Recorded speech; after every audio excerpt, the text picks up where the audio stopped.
Hello. Hey, how's it going? Good, thanks. How are you doing? I'm doing great. It's good to talk to you. Before we get started, is there anything you wanted to talk about today No, specifically? I'm here to answer any questions you have. Okay, awesome. Well, are you ready to start? Yep. Awesome. Well, I'm here with Scott Ritter today, former UN weapons inspector. His reputation kind of precedes him. I thought maybe we start off with there was news yesterday that broke about Ukraine is reporting that they have a million-man army ready to go and retake the south of Ukraine anytime from Russia, and they're advising civilians to evacuate. What do you think about that? Well, I made it a point of principle throughout my entire life to avoid hallucinogenic drugs for a reason. And but apparently I was wrong because I'd like to have whatever that person's smoking Yeah, because they're living in a fantasy world. At a time when the Ukrainian military is suffering egregious losses in trained military manpower, and they've been compelled to carry out several mobilization efforts of untrained persons who are being thrown to the front lines and sacrificed. The notion that they've been able to somehow sequester 400,000 men, I think one somebody talked about a million at one point in time. yeah. Um, remember their entire standing army was 260,000 at the start of the conflict. Many of them are dead, many of them are wounded, And if others have I'm been captured. and Say if again? I'm right, I believe you said that in an interview I saw with you once, you said that Ukraine's military was one of the strongest in Europe in just terms of training and equipment. It was the second largest in Europe after the Russian army, not counting the Turkish army, which is really an Asian Yeah, military. But no, the Ukrainian army was the second largest. I would say this, that if the Ukrainian army were fighting the German army, the Germans would lose. yeah. If the Ukrainian army was fighting the American military in Europe, the Americans would lose. Um, if the Ukrainian military was facing all of its neighbors besides Russia and perhaps Belarus combined, it would defeat them all. This is a very good military, very well trained, well equipped, etc.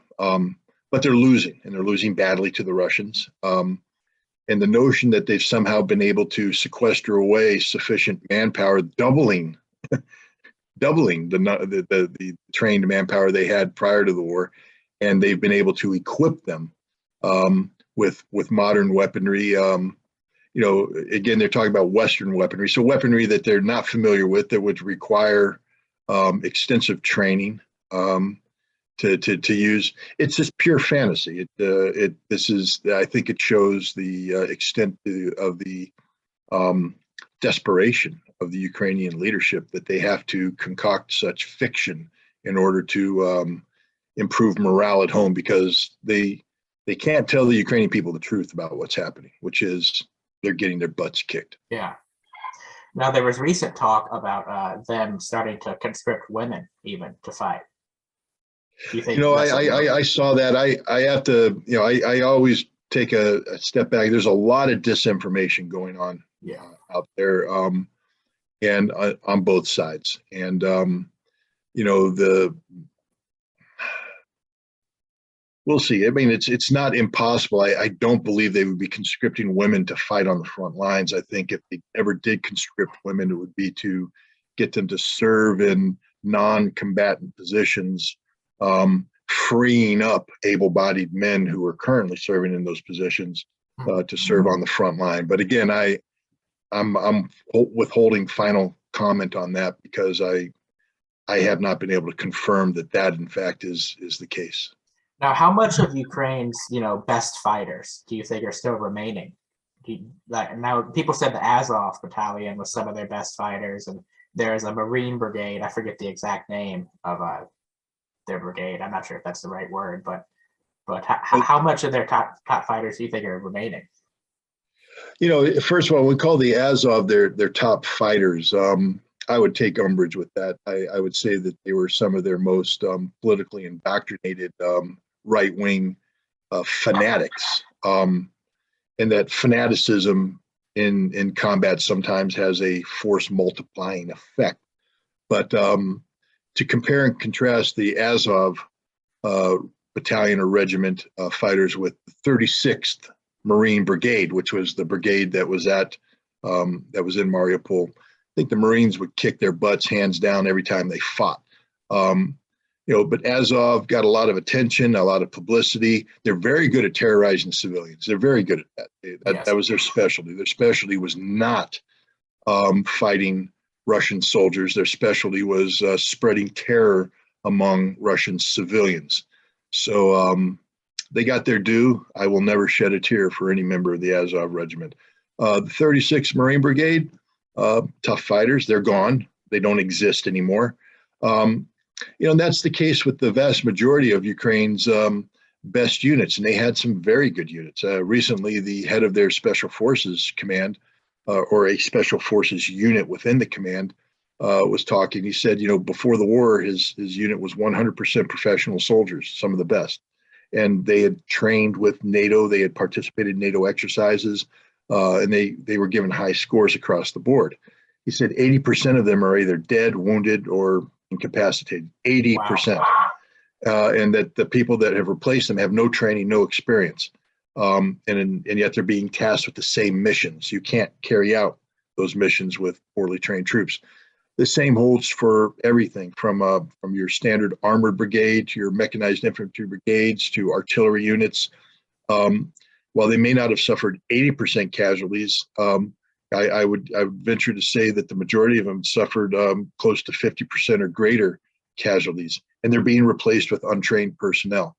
So in terms of combat effectiveness, there's a huge drop in war. Isn't just a game of numbers. It's how those numbers interact with one another, how they communicate, how they maneuver, how they coordinate fire. And to do this requires well-trained soldiers who have trained with these other units in this manner.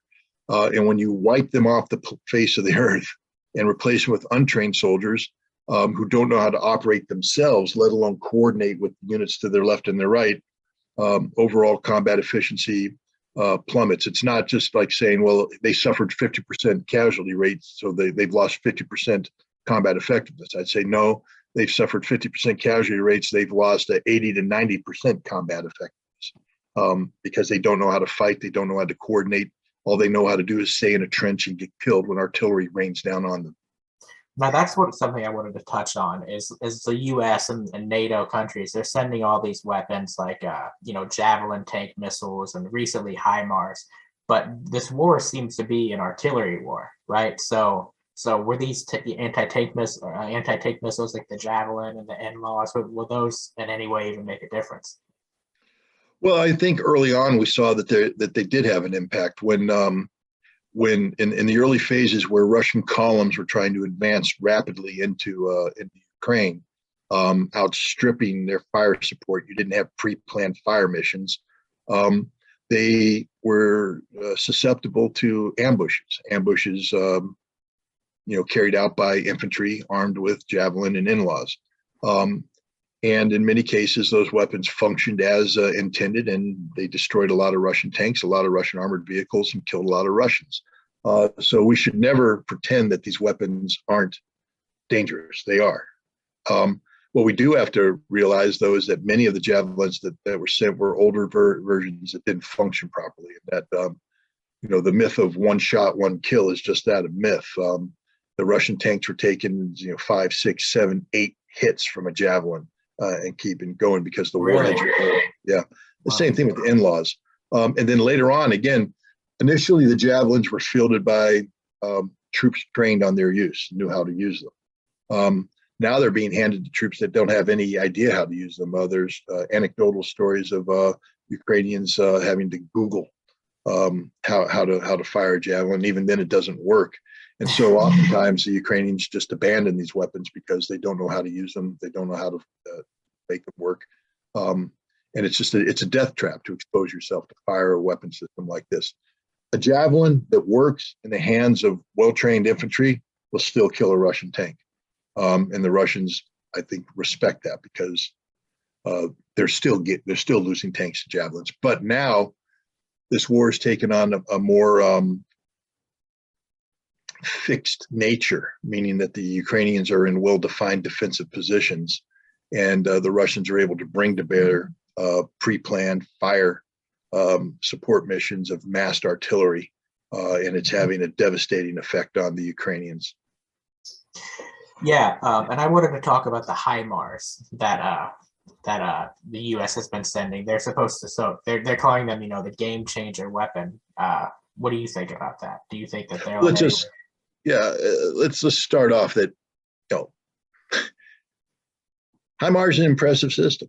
It can fire, depending on which variant. The wheeled variant, I think, fires 6 rockets at a time. The tracked variant fires 12 rockets, or the tracked variant can be adapted to fire 1 300-kilometer ATACMS.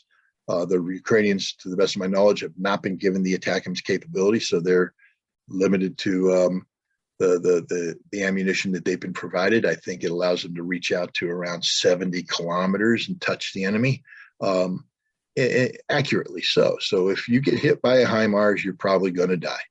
Yes, that's the reality. But we sent 4. Right. We sent 4 Highmars into a battlefield that's as big as Great Britain. So even let's just hypothetically say that these Highmars, every time they fired, they hit, they killed somebody. It's not going to change it. 4 doesn't change the battle, and they lost 2 of them already. So 2 are gone, 2 left. Those 2 may not exist anymore because the warehouse where they and their ammunition was stored apparently was hit by the Russians last night. We're sending more. I think up to 6 more they're talking about. Those will be destroyed.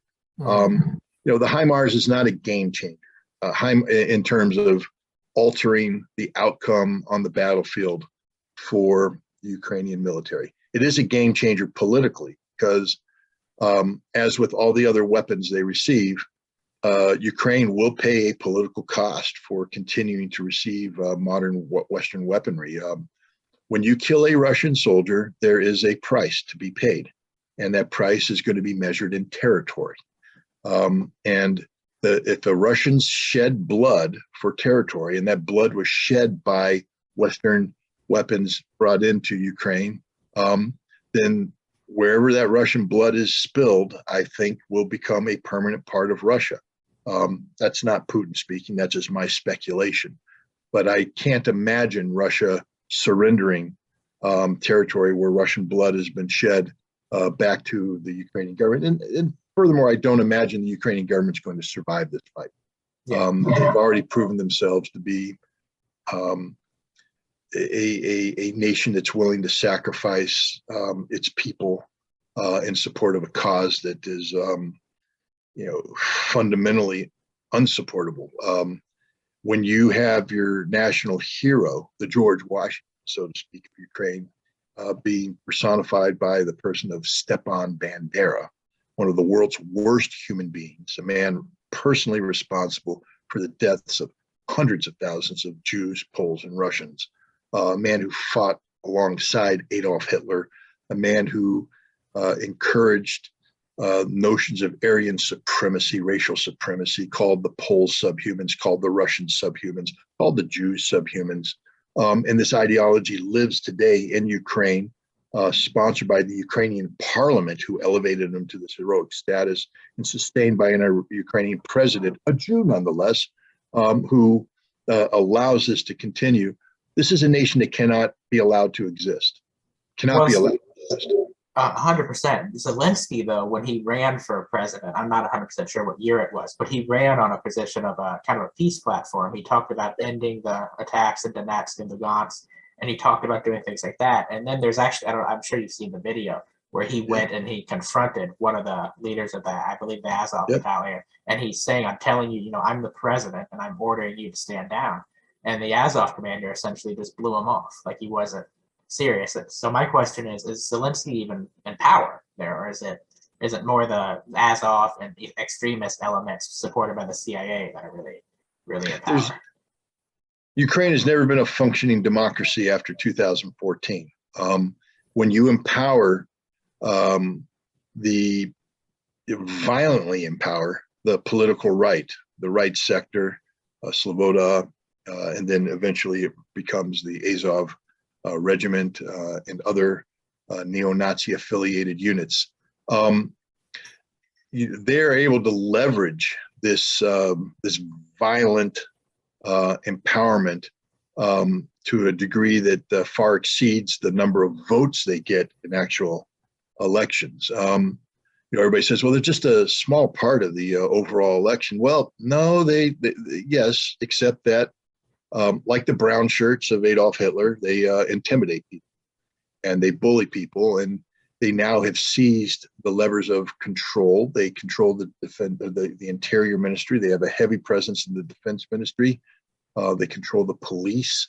And yes, Zelinski did run on an anti-war platform, and yes, he did have that famous confrontation with the Azov guy, a guy named Dennis. I forget his last name. He's dead now. I think he died of natural causes, not because of the war.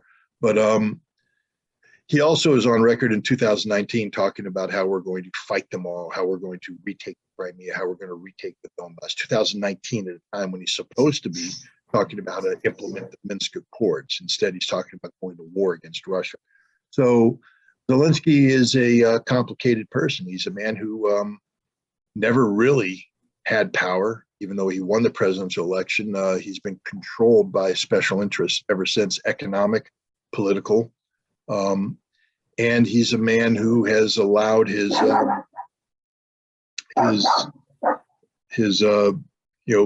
beliefs to be shaped by unelected political platforms. Stepan Bandera, who voted for Stepan Bandera recently? No one, but he's a national hero. Yeah, and I just want to go back to that Stepan Bandera. Babi Yar, have you heard of that? The Babi Yar. Yeah, Babi Yar, the massacre of Babi Yar. Yeah, the massacre. It's considered to be possibly the largest two-day massacre of the Holocaust, where they murdered millions of Jews. Or in 2 days, I have the numbers here. I believe the two-day casualties, 33,771 is what it's estimated to be at in just 2 days. And then in the entire time of the occupation, it's between 100,000 and 150,000 Jews. And that's something that here in the United States, people just don't know about. There's something that happens in the United States where, Western institutions, universities, media, they'll try to downplay the role that the Soviet Union played in World War II. But obviously the Soviets bore the brunt of the Nazis, right? And something that I've always found very disgusting is downplaying that. People will say that in the beginning of the war that Stalin and Hitler were somehow allies and that they worked together. And I've always just thought that's very, very disgusting to do, right? Do you have anything to say on that? Well, I mean, history is a complicated thing. I think when we take a look at the history of post World War I Germany's relationship with the Soviet Union, we'll see that it was shaped by the Treaty of Versailles. We see that Germany was only allowed to have a 100,000 man army, and in order to develop military skills and capabilities, that the Germans actually worked with the Soviets. They sent German officers and soldiers over to the Soviet Union to train in armor tactics. They worked with the Soviet Air Force, etc. So, and in a large part, the professionalism of the German military, when it rapidly expanded under Hitler to become this force. But even remember, even in 1938, back when Hitler was bullying Czechoslovakia, the German army wasn't that impressive. If the West had stood up, Germany would have had a hard time because the army hadn't quite matured at that point. By 39, it was different though. But even in 39, the dismemberment of Poland was accomplished primarily because of the Molotov-Ribbentrop Pact, an agreement reached between Germany and Russia over the dismemberment of Poland. Germany attacked first, and then Russia came in later. They divided it up. The interesting thing at that time is that while you had this veneer of diplomacy taking place, in the background, both Germany and Russia realized, or Soviet Union realized, that eventually they were going to go to war. that this Yes. was inevitable. They needed to buy time. Both sides were seeking to buy time, and Germany was buying time to consolidate its position in the West, to occupy Norway, to defeat France, to take over the Balkans, et cetera, before it could turn to the Soviet Union, which it finally did on June 22nd, 1941. And the rest speaks for itself. So I understand. Again, you can't ignore history. History is history. So we can't pretend that that the Germans and the Soviets didn't have a level of coordination, cooperation. I mean, up until the last day, trains carrying German goods and Soviet goods were transiting the border back and forth. They had this full-on economic, support. That came to an end.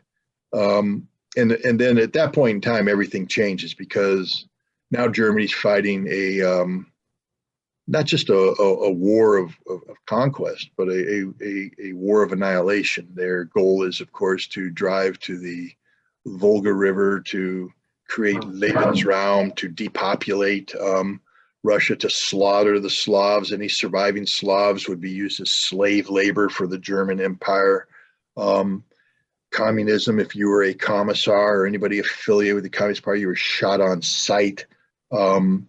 And then just the level of death and destruction, because the Germans didn't treat the Russians with any semblance of humanity. I mean, war is inherently inhumane, but as Russia is proving in Ukraine today, it is possible to fight a principled war.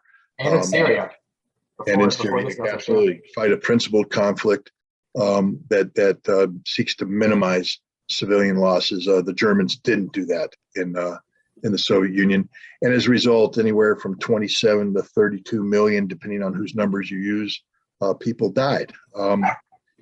That's just that's a reality that the West can't focus on. A lot of people don't realize the only reason why we were able to go across the channel on November and June of 1944 is because the best German units were deployed to the east, and while Patton was working on Operation Cobra and the breakout, that was facilitated by a larger Soviet operation called Bagration, the destruction of Army Group Center, that took place from I think late June into August of 1944, where millions of German troops were taken off the face of the earth, and but at great expense. A lot of people don't realize how many Soviets were lost during this fighting, over 1 million.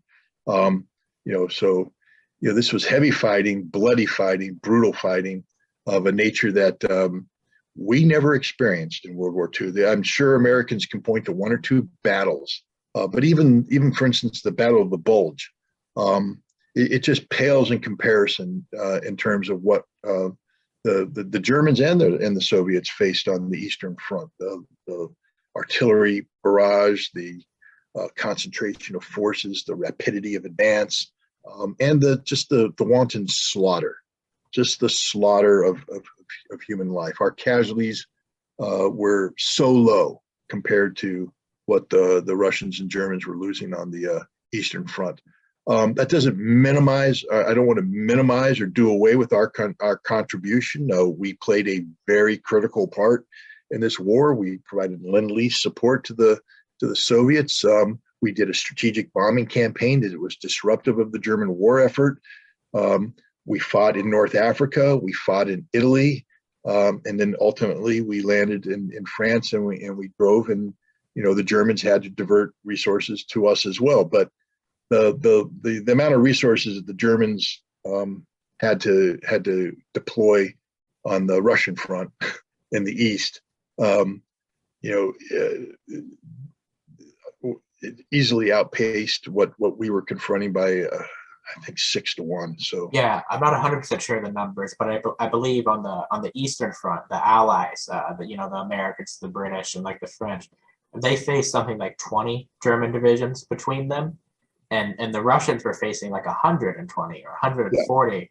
on their own. Yeah. And what people don't in America, I find they don't understand, is that the Eastern Front in World War II, it was life or death on both sides. Both sides knew that. The Slavs, like you said, the Russians knew that if they didn't win the war, then the Germans were going to kill all of them, right? It was very life or death. And I've the first thing I ever got into when I was very young was World War II history. And I've always just found it very disgusting how here in the U.S. we try to paint the Soviet contribution, the massive sacrifice, like you said, 27 million losses. We try to downplay that, and I don't want to. I obviously don't want to minimize the Holocaust, but it's estimated that about 7 million Jews were killed in the Holocaust, which is horrible. But like I said, 27 to 32 million Soviets were lost. It's almost, it's 4 times the amount of Jews lost. Now, I obviously don't want to downplay the Jewish losses. It's all terrible. No, I think what needs to be emphasized is that the Germans had a policy of annihilating subhumans. Yes, and Hitler, what they viewed as subhumans, and Hitler had a definite hatred towards the Jews that manifested itself in a campaign of annihilation known as the Holocaust, and this was horrible, and never again should be allowed to have them singled out.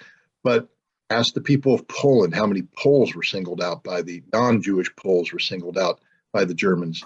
And then again, we talk about the German plans for Lebensraum in Russia and the number of Russians that they were going to enslave and they were willing to kill. Nazi ideology didn't focus all of its hatred only on Jews. no, not at all.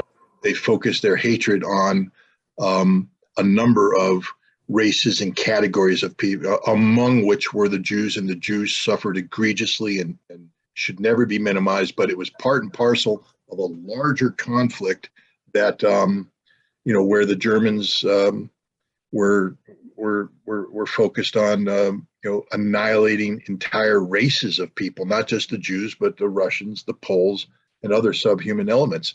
And this is why I think it's imperative that we never forget that. Because if you focus just on the Jews, then we run into the question or the what I call the shallow debate about what's going on in Ukraine. Well, how could you call the Ukrainians Nazis? Zelinski is a Jew. Right. Well, I can call them Nazis because of the fact that the Western Ukrainians continue to categorize Poles as subhumans. They continue to categorize Russians as subhumans. And when you take at the laws that are being passed today by the Ukrainian parliament, banning Russian language, Russian literature, Russian culture, I would just ask anybody who is in the business of making sure we never forget the Holocaust, and I'm in that business too. Never forget. Close your eyes and remove the word Russian and add Jew and understand what's going on here in Ukraine. Understand that this is the same ideology that slaughtered Jews. And you say, well, Zelensky's a Jew. There's a category of Jew in the concentration camps that most Jewish people want to ignore. I call it the capo. It's not what I call it. It's what history calls the capo. The capo class. These were the Jews that worked with the Nazis. They were prisoners, but they were given special treatment. Their job was to make the camps run. They were on the inside. They facilitated the transfer of people to the crematorium and the disposition of the bodies and all this. Zelensky is a capo, nothing less, nothing more. That's what he is. So quit telling me that he's a Jew and therefore they can't be Nazis. Nazis have been exploiting Jews for a long, long time, and they're continuing to exploit them in Ukraine today. And the fact that the United States and Europe don't recognize this and are continuing to facilitate it because we simply hate the Russians so much that we ignore history. It's mind-boggling.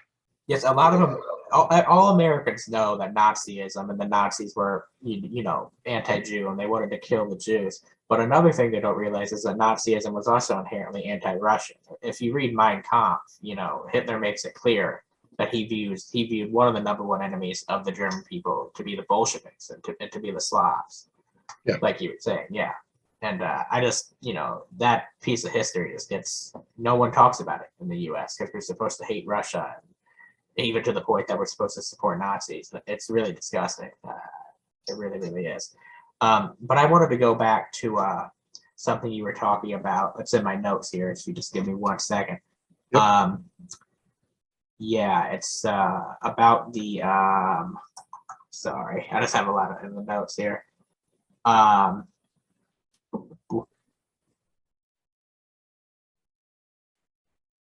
Here it is. The Ukrainians, we were talking about all the arms they've been getting and everything, and there's reports that the Ukrainians themselves are selling some of these arms on the black market. Do you have anything to comment on that? Well, I mean, the most obvious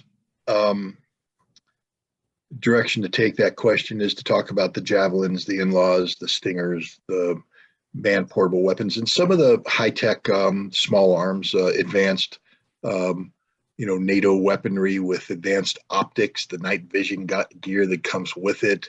All of this is on the black market right now. And how much of it do you think is on the black market? 50%, 40? I can't give you a number. A large number of these weapons are being destroyed. A large number are being expended. A large number are being captured. So there's not that much left over, but all it takes is one. I mean, that's the whole point. All it takes is one javelin fired at a presidential convoy during a head of state visit to, I don't know, Germany, France. The limo that carries the president of the United States cannot survive a hit from a javelin missile. It will kill the president. It will kill everybody in the convoy. And if we give them enough, they just have to take out the lead vehicle, the rear vehicle, then they can pop the ones in the middle, because we've supplied them with thousands of these. And I think at a minimum we can say that scores, perhaps hundreds, are on the black market. Now, I don't know if all these weapons are going to be bought by the same customer. Many of them are going to be procured to go to other places like Syria or elsewhere. But we see Europe in turmoil right now. Europe is in turmoil. And basic law and order is collapsing, will collapse further because of the economic stress that's being placed on Europe by the failed policies of their elected officials that have been imposed on them by the United States. So there's a lot of resentment building up, a lot of anger, a lot of angst. And what that translates to, in my mind, is new markets for these weapons. So it's not just your traditional markets of, terrorism, Islamic terrorism, et cetera. And in the old Cold War bad guys, the Red Brigades and Bader Meinhof, PLO, no.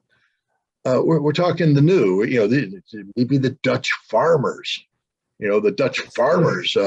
let's see what happens when they get oppressed by Dutch police, and maybe Dutch farmers start getting killed and arrested.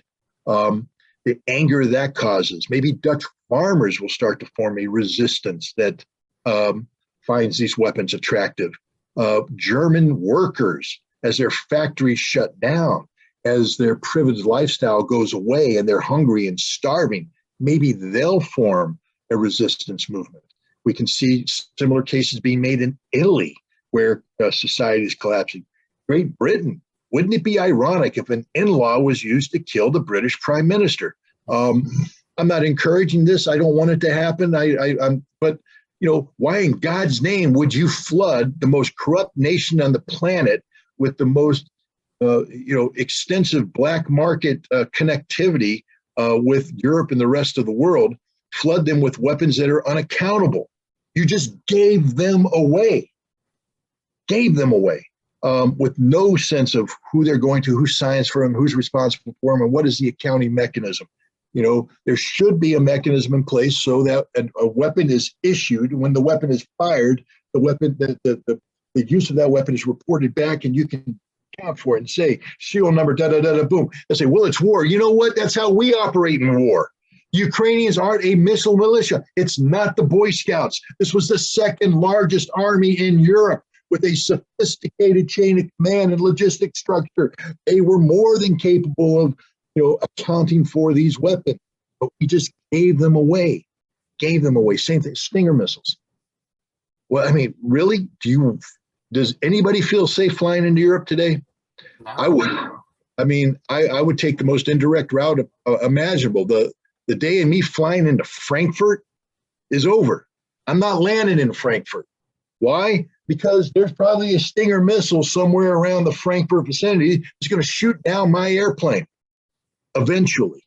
You know, and it will eventually probably happen somewhere in Europe. Yeah, One of these weapons will be. If I want to play the odds, I'll go to Vegas, you know, and I'll play the odds and I'll lose because that's what the odds do for you in Vegas. Yes. I don't want to be rolling dice every time I get on an airplane and fly into a major European city. So thank you, America. Thank you, NATO. You've made Europe literally one of the most unsafe places in the world today because of you flooded Ukraine with all this. But now we come to another question. To show you how corrupt the Ukrainians are, France provided them with a mobile self-propelled artillery. It's the same thing. A truck-mounted self-propelled artillery piece called the Caesar. It's a very sophisticated piece, etc. Turns out that the Ukrainians sold 2 of these to the Russians.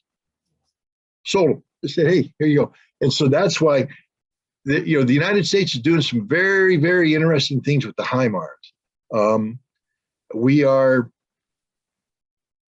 I don't know exactly how this is being done, and I don't want to speculate too much, but there is direct American involvement in the employment of the Highmars.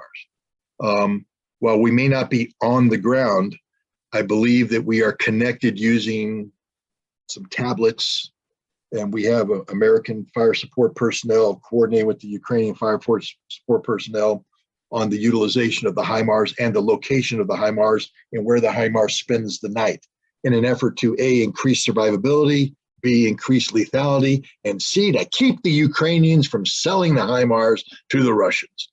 Because if we didn't do this, the Highmars would be sold to the Russians. There's no doubt in my mind, because the Ukrainians are the singularly most corrupt people on the face of the earth.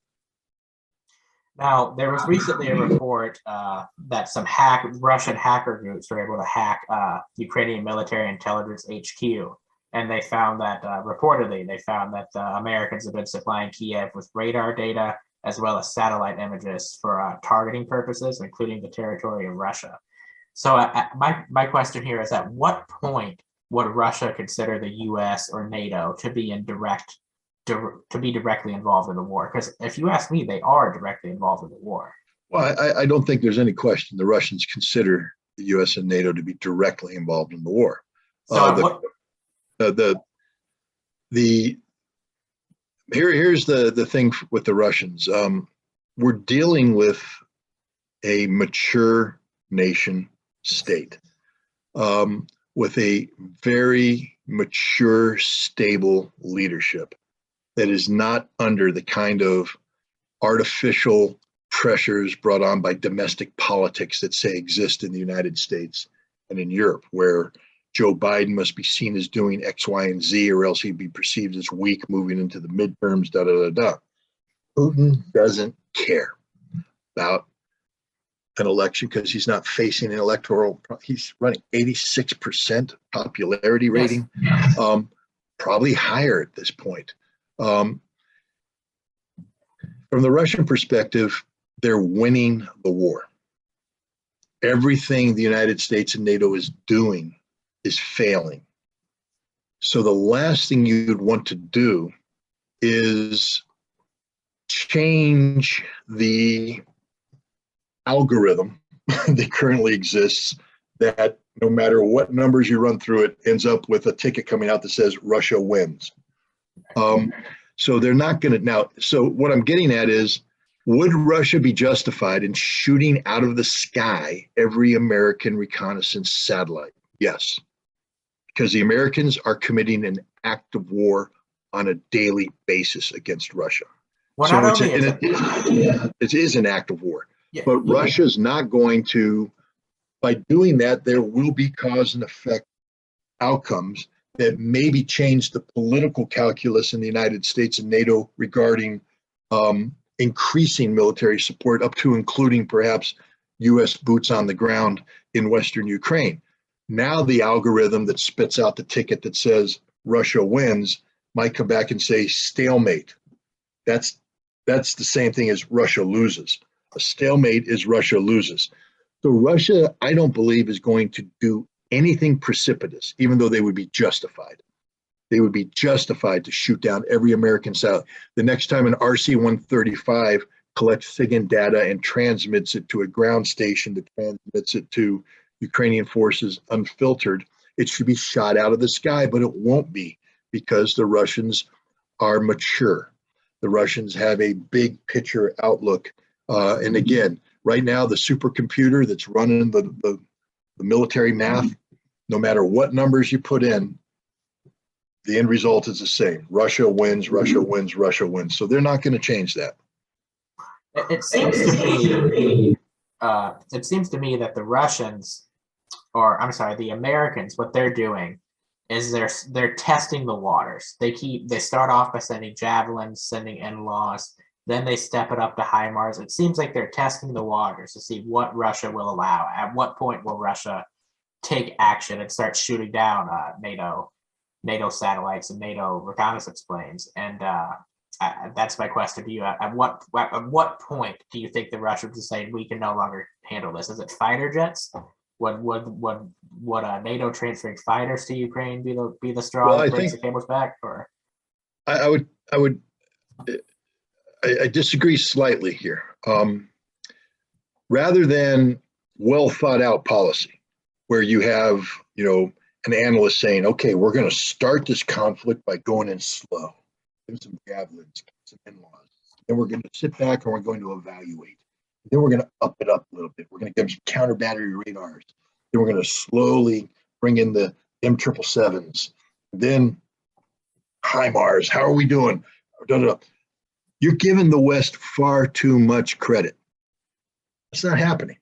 What happened is, oh my God, the Russians came across the border. What do we do? Well, the only thing we got is javelins. That's what we were giving them. Give them more. Give them more. England, give them inland. Pour them in there. Get them in there. We have to be seen as doing something. My God, the American public is, we've told them the Russians are evil. Now the Russians are across the border. We have to react. We have to be seen as responding. Oh, but don't provoke the Russian bear. Remember that? Don't provoke the Russian bear. No heavy weaponry, no aircraft, none of that stuff. Just give them the javelins and the in-laws. And then the war went on. And see, we expected that the economic sanctions were going to cause the Russians to collapse, stall, falter. Didn't happen. Instead, we're getting pounded economically. And now it's like, oh my God, we need to do something because the Russians are beating us across the board. So suddenly it was, well, we have to start giving them heavy weaponry. But so we started, feeding them in heavier weaponry. And right now we're at the point where I don't think you'll find a single serious, and I'm not talking about the guy that was on hallucinogenic drugs who thinks that Ukraine's going to somehow resurrect from the dead. I mean, maybe they've watched too much Lord of the Rings and they think that, that ranger dude's going to come off the boat and all the dead people are going to come off with them and charge and wipe out the bad guys. No, that's not going to happen, because that's the only way Ukraine would be able to generate 400,000 to 1 million people is to raise the dead. And they'd have to go all the way back to World War I to raise that many dead. So no, the fact of the matter is right now, we're simply in a posture designed to make the price of victory extraordinarily high for Russia. What we're hoping to do is hurt Russia so much that they won't ever again think about carrying out an action similar to Ukraine elsewhere in Europe. Mm-hmm. I don't think anybody's serious about Ukraine having a short-term victory. The best they can hope for is that Ukraine retains some sort of nationalistic rump state that will then become a thorn in the side of Russia. You'll have a perpetual ceasefire that will eventually just wear the Russians down and compel them to withdraw from Ukraine. And you know what? That could happen if Russia accepted a ceasefire.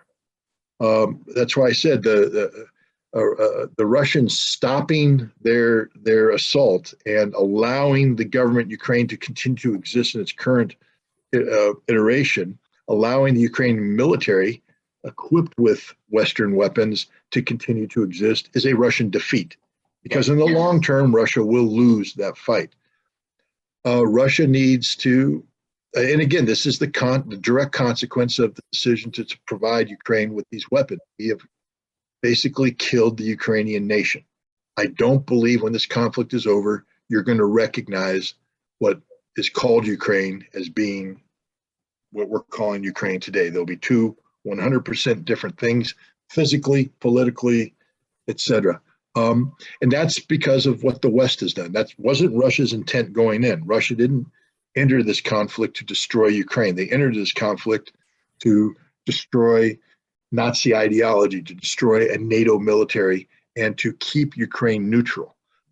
This could have been accomplished with far fewer lives and far less territorial loss on the part of Ukraine. But thanks to the West, Ukraine has committed national suicide, and it's over because the stakes are too high. Russia can't take its foot off the accelerator. They have to hit the gas the gas pedal until the entire threat has been eliminated.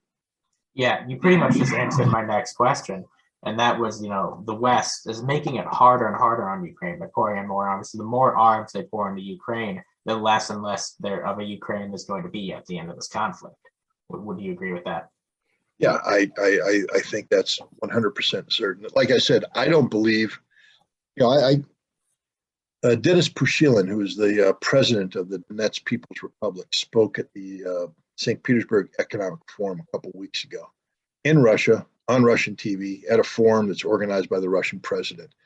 So the reason why I brought that up is I don't think he's going to stray too far away from the script when he speaks, okay? Because you're in Putin's backyard at Putin conference.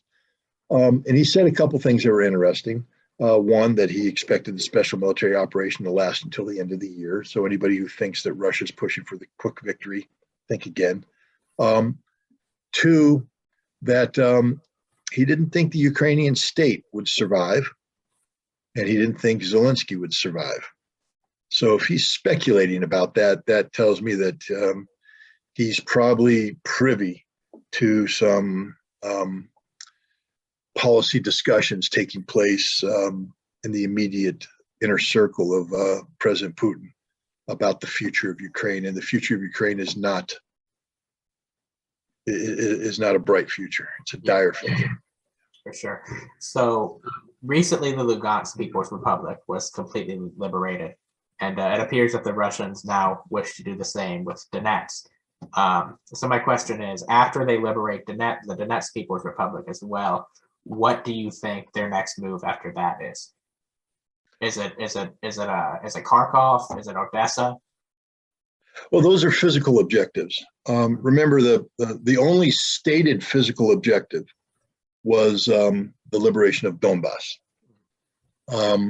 There were some unstated physical objectives, such as the securing of water resources for Crimea, and the creation of a land bridge between Crimea and the Donbass and the Russian Federation, which has been accomplished. And to secure the water resources, you had to secure the Oblast of Kherson, which they've done as well. Yes. I think they're also in the process, and I'll butcher this, but Zaporizhia, I think, is another oblast that the Russians are in the process of securing.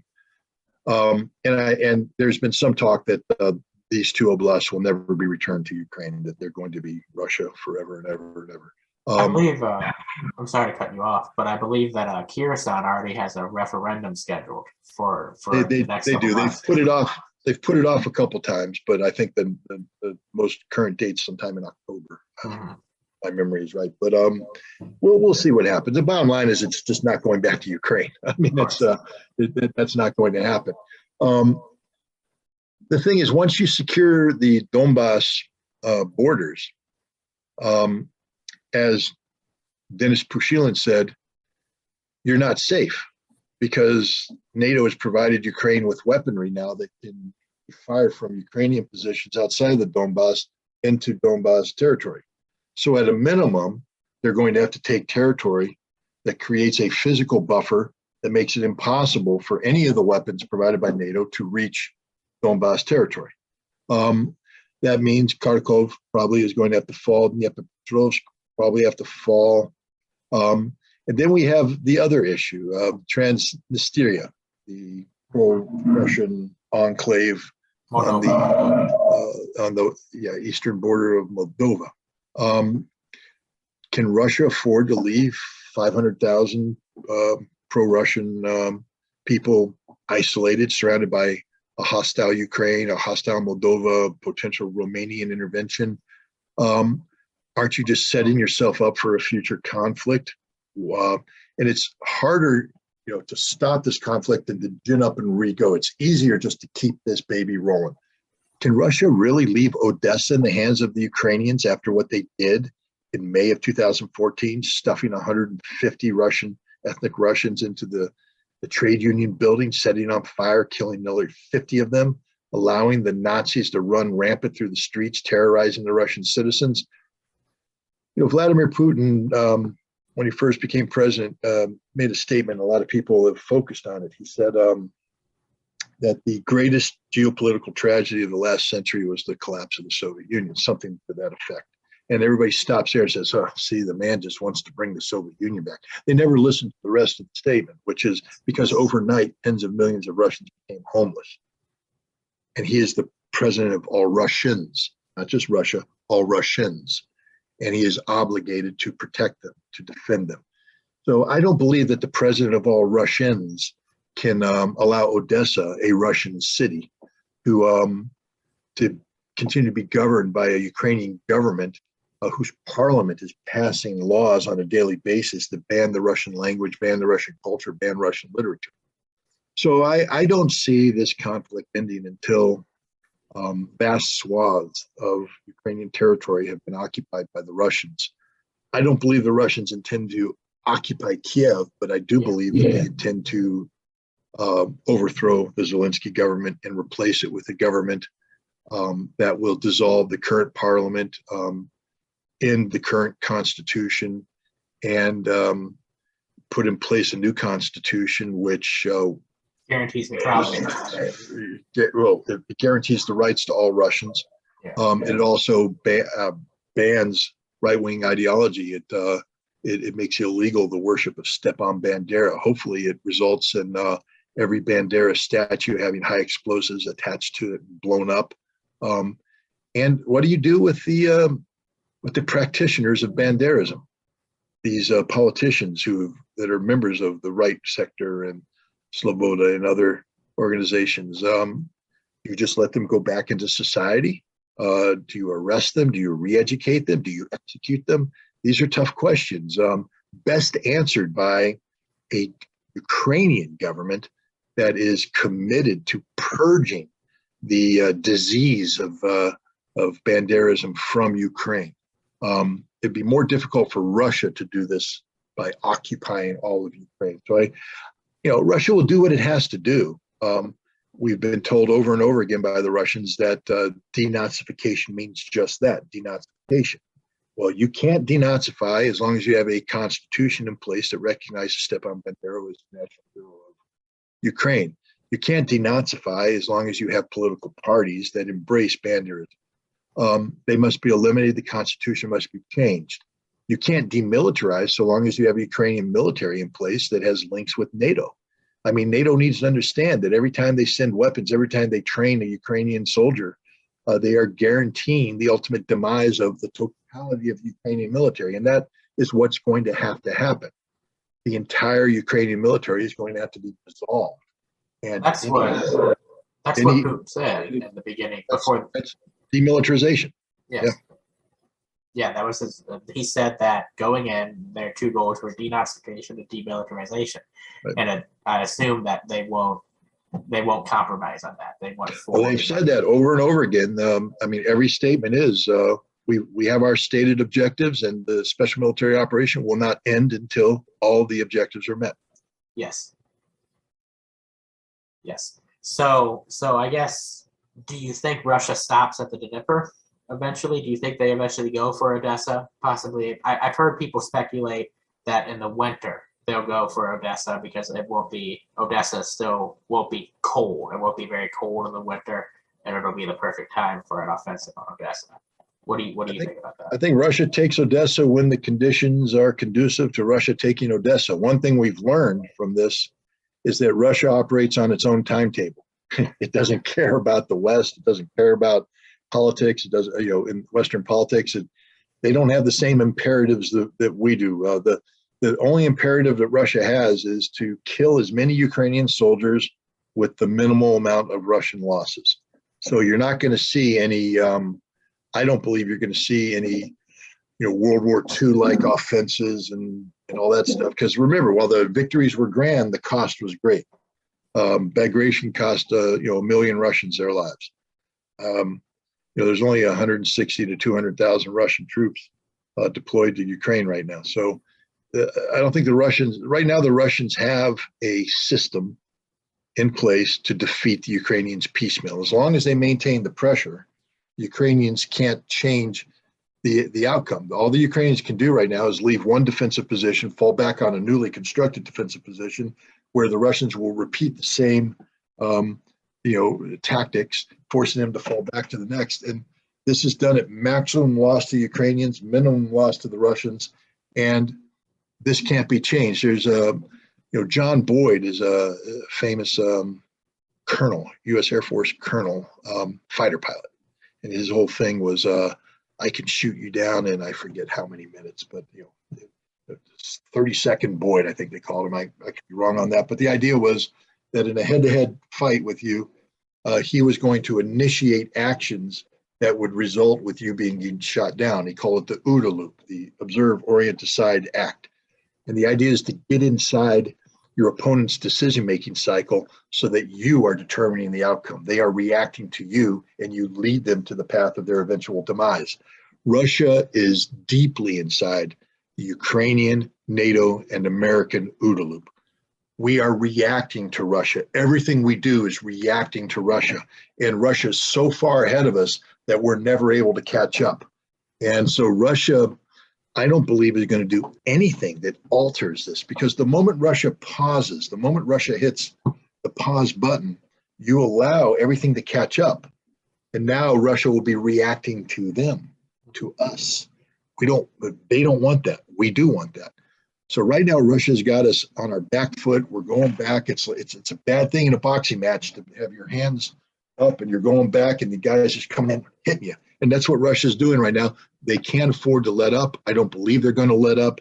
This is going to go until all of their objectives are accomplished. One thing I would ask is, how are these arms that the West is sending? How are they getting into Ukraine? Are they getting in by rail through Poland and throughout countries like that, or? Well, they were. I think early on we were sending the. Remember again, the Ukrainians. Two things. One, second largest military in Europe. Yes. Very professional, with a very modern logistics infrastructure, meaning they know how to transport material and receive it, warehouse it, etc. So, and then two, from 2015 till 2022, this Ukrainian logistics infrastructure was thoroughly integrated with NATO. They were receiving military equipment from NATO. They were warehousing it, they were trading, etc. So NATO was already working hand in glove with the Ukrainians. What's happened is that the Russians have adapted to the initial mechanisms used by the Ukrainians to receive gear. And the Russians have been very good at blowing up the warehouses where this stuff is. So my understanding is that the United States and NATO to a lesser extent, but mainly the United States, it started to employ special operations, JSOC units, who I believe they have sent guys on the ground in a covert status to get a lay of the land. to do an appreciation of the terrain, so to speak, not to fight, but just to learn, where are the warehouses, what are the lines of communication, what is the Ukrainian air defense network overlays, et cetera, get the big picture, and then to identify Ukrainian units and personnel that are of high capability and provide them with secure communications capabilities so that these special forces units operating, for instance, from a NATO command post in Poland can supervise the transition of equipment from NATO-controlled territory into Ukraine. Well, they'll be received by Ukrainian personnel who are in constant communication with the United States about the Russian threat, and that they seek to move this equipment from safe location to safe location, holding in place, for instance, if the Russian threat envelope extends, if you don't have a sufficient air defense envelope, et cetera, breaking it down into packets and then getting it to the front line. And it's working because we've seen Highmars used. We've seen the M777 used. We've seen the Caesar used. We've seen the German self-propelled artillery used. So they're getting to the front lines despite everything the Russians are doing to do it. And the only reason this is happening is because of the intelligence and logistics and special operations support provided by the United States and other NATO personnel. Now, the problem is,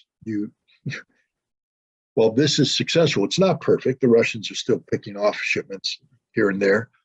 But then once you use the weapon, you've exposed yourself, you've created a vulnerability. And the Russians are very, very good at intelligence, just like we are, they are. And, it's not, modern war is actually one of the more predictable things out there. A good intelligence analyst can come up with, a fairly accurate template of how the opposition works. So if you fire the Highmars, first of all, there's certain geographical realities of where you can fire the Highmars from. But now you fired it, you have to get trucks in with the resupply. Where are those trucks coming from? Where are those trucks stored? There's a whole footprint. Where are the missiles stored? There's this giant footprint that has identifiable features to it. And the Russians are out there just like we would be looking for them. They have drones in the air. They're taking detailed photographs. They have an army of analysts whose sole job is to go through and find evidence. And then once they find it, they track it back and they start destroying it. And that's the ultimate fate of everything we send to Ukraine. It will be destroyed. There's no two ways about it because the Russians are inside our OODA loop. Even if we get peace pushed forward, it's being pushed forward on terms dictated by Russia. And then Russia controls the tempo of the battlefield, and they will find us because they can template a Highmars footprint, operational footprint, as accurately as we can template, their, Schmersh footprint. It's just what good intelligence analysts do, and Russia is full of good intelligence analysts, and they back them up with really, really good artillery guys. Yes. I've seen reports of these units that the Russians have, where they have it's essentially like a combined unit, from what I understand, where they have artillery and they have like electronics information people all grouped together. Can you talk a bit about those units?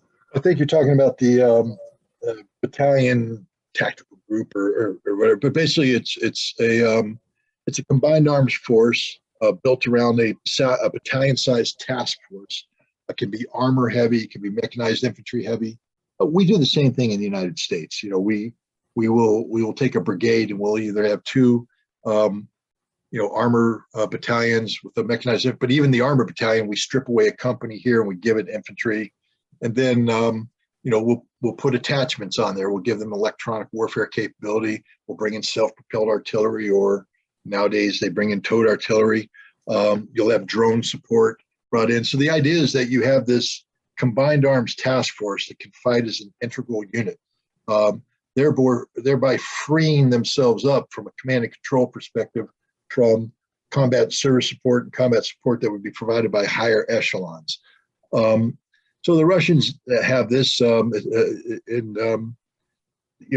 it's they use it. This is their basic building block tactical unit. I think though that the Russians, that unit was designed more for a more mobile battlefield. I think the thing about this is the West gets locked into templating that we did pre-war. So we say this is how the Russians fight. Well, I think the Russians are a lot smarter than we give them credit for, because I think the Russians went, this is how we fought in peacetime before we actually tested this in a live fire environment. We tested this in a live fire environment, and we think we need to restructure, because I can guarantee you that the Russians are bringing forward a lot more artillery, that they're de-emphasizing the mobility of tanks. Tanks are becoming more or less mobile artillery, because if a tank unit if an armor unit gets too far advances too fast outside of the artillery, and they go in. Remember, the Ukrainians are very good. And if I were a Ukrainian, I know what I'd be doing. I'd be planning a lot of pre-planned ambushes. So if the Russians broke through, I'd have pre-fired, registered fires. I'd have artillery pieces ready. I'd have units ready to come into pre-designated ambush zones, and I would allow the Russians to come in, and I would kill them. I've seen enough videos of destroyed Russian tanks and armored fighting vehicles that leads me to believe that's what the Ukrainians are doing. So the Russians aren't married to this battalion task group. What they are married to is combined arms, and they will build the unit sufficient to the task. So if you're going up against a unit where you need to, for instance, if you're fighting somebody that uses a lot of GPS, Highmars, for instance, has GPS weaponry. So you will want to jam the GPS spectrum. But you have to be careful, because when you jam GPS, it's self-jamming as well. So, electronic warfare has to be factored in. Fire support, armor, electronic warfare, etc. All of this, what the Russians are doing at the higher headquarters level is they're building the unit necessary to accomplish the mission. Then when that mission's accomplished, you bring back the pieces, and then you build the next unit. Now, you'd like units that fight well together and have trained with each other to stay in. You don't want to disperse them, but sometimes you need more artillery, less armor. Sometimes you'll need more armor, less electronic warfare, and you'll build the unit. So you're not married to this strict template that says you have to have this. I think the Russians have evolved, and that's something the West needs to respect, because we haven't gone through this crucible of fire. So when we go to war the next time out, we're going to be self-templating, meaning that we're going to be prisoners of our own doctrine, which is untested, by the way, in a modern environment. And we're going up against an enemy who is very good and very capable, and they have a system that works. And if we don't thoroughly understand that system, we will lose the first battles. That doesn't mean that we're going to always lose. I think we're pretty good. I'd like to believe that if I went out there and got my nose punched, that I'd pull back and take a look at how I got my nose punched and figure out what I need to stop getting my nose punched.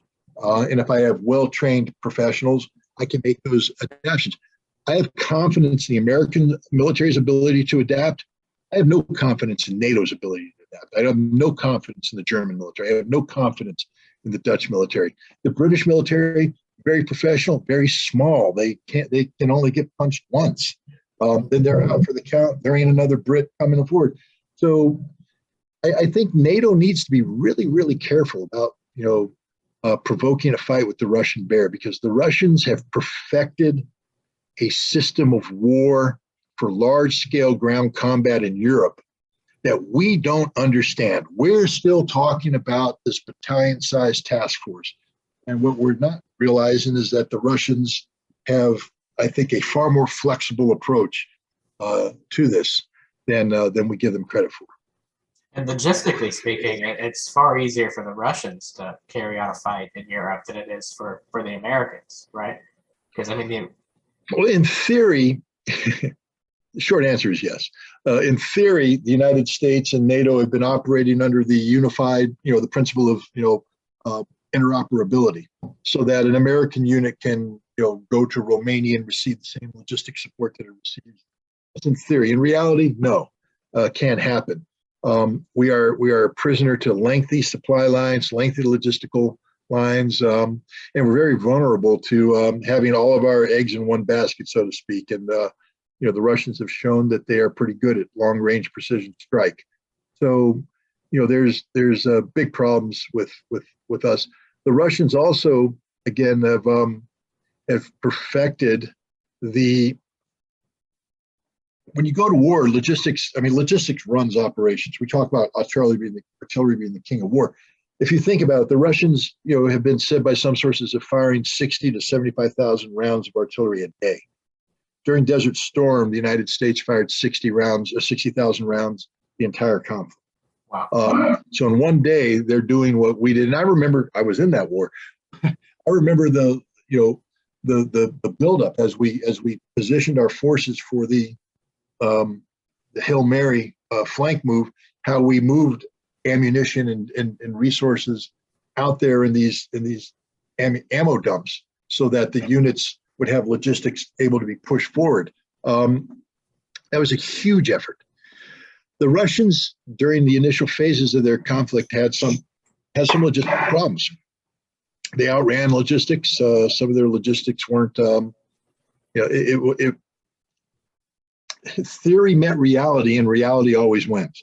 But the Russians have adjusted, and now they have, in addition to having resolved the tactical fight, they have perfected the logistical fight, meaning they now have a system where they can maintain pressure on the Ukrainians without wearing down their forces. They now can pull units back, get troops rested, fed, re-equipped, and maybe some retraining if necessary. Remember, war, your combat skills actually go down the longer you're in combat because you get lazy, because you tend to take the path of least resistance. Survivability becomes the instinct, and so you're doing less, not more. And so if you keep a unit on the front line, even if they're winning, their actual combat effectiveness drops because they're not training all their muscles. It'd be like going to the gym and just doing leg presses and not working your upper body. So you got to pull them back to the gym every once in a while and put them on the bench press, put them on the shoulder press, get that whole body working, train them, rest them, and do the same thing, repair the equipment, and resupply them, get them back up to their basic combat load. And the Russians right now have a system where they're able to pull these units back, bring logistics forward from the rear area, and while they're bringing that forward, bring more logistics. There has to be a constant flow of logistics, constant flow. The moment you disrupt that, suddenly you can find yourself in a position like the Ukrainians find themselves in, where they're like 5 days with no ammo. Artillery piece with no ammo is no bueno, no good. So the Russians have perfected the system of sustainability of conflict, and they're not going to, I think right now the Russians have a machine that's unstoppable, whereas in the West we don't have that. Ask any. It's probably a classified number, but how many days worth of artillery do we have? I'm not talking about the pieces. I'm talking about shells. If we were going into a high intense artillery duel with the Russians, when would we run out of ammunition? Because I'll give you the answer about the Russians. They will never run out of ammunition. Their system, why is that? Because their system is designed. They are sitting on massive stockpiles of ammunition that we in the West would never do. See, we care about budgets, even though we have the largest defense budget. When we procure artillery ammunition, it's always done in accordance with norms. We buy this howitzer. We prepare, this contingency plan calls for this number of artillery rounds. So we pre-position that many there. Then we have reserves here. It's all planned out based upon numbers that are pre-programmed into the system, and there's no more. We don't budget. The Russians just they have built these ammunition depots. In Transnistria, they're sitting on top of one of the largest ammo dumps in Europe. I mean, one of the big fears is that some idiot fires a missile in there and that thing goes off like you wouldn't believe. That's why the Russian army stayed there, by the way, to protect when the Soviet Union collapsed.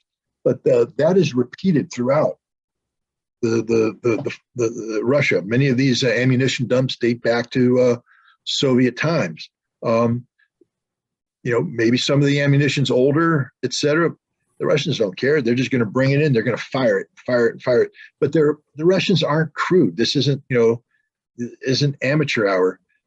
They have a very capable defense industry that is continuing to produce based upon the needs of the military. So the Russians aren't going to run out of ammunition, not anytime soon. NATO, on the other hand, would run out of ammunition in 10 days, 2 weeks. That's it. So let's say NATO came in and they had a really good military and they're fighting the Russians. In 2 weeks, they have no military left, because if you lose the ability to fire artillery, you're done. The Russians will beat you. Well, isn't that why the NATO has held exercises, and they view that the only way to even the odds on the battlefield against the Russians would be with the use of tactical nukes? I believe I've heard you talk about that. No, the tactical nuke is used. Back in the old Cold War days, yeah, we would use nukes to stop the Russian or the Soviet advance. Today, most scenarios that use tactical nukes are where the Russians were being defeated, and the Russians used a tactical nuke to prevent their defeat, and then we respond with a tactical nuke, et cetera.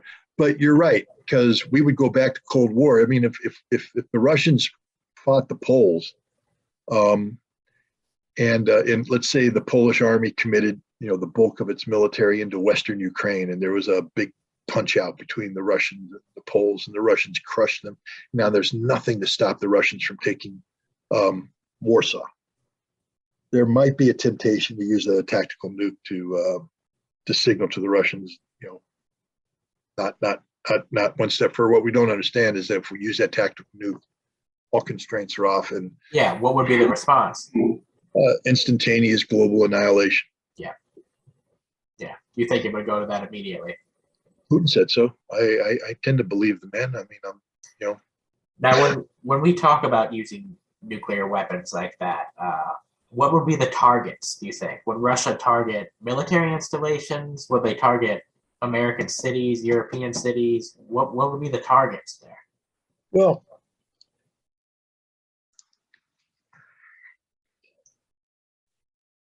the United States used to have something, I don't know what it is, called the Single Integrated Operations Plan, PSYOP. And the PSYOP was supposed to give the President of the United States the range of options. So you could have a limited nuclear war, et cetera, depending on how you wanted to define victory. In the extreme, we would target a nation's ability to function. That is, when a war was over, we wanted to make sure that the nation no longer had the ability to function as a modern nation state, thereby pose a continued threat to us. This means that we would destroy population centers, we would destroy industrial facilities, centers, resource centers, military concentrations, things of that nature. So you would believe there would be large civilian casualties as well, not just military installations? I believe that the world will end. It's not that there will be large civilian casualties, because I believe in radiation. I believe in nuclear winter.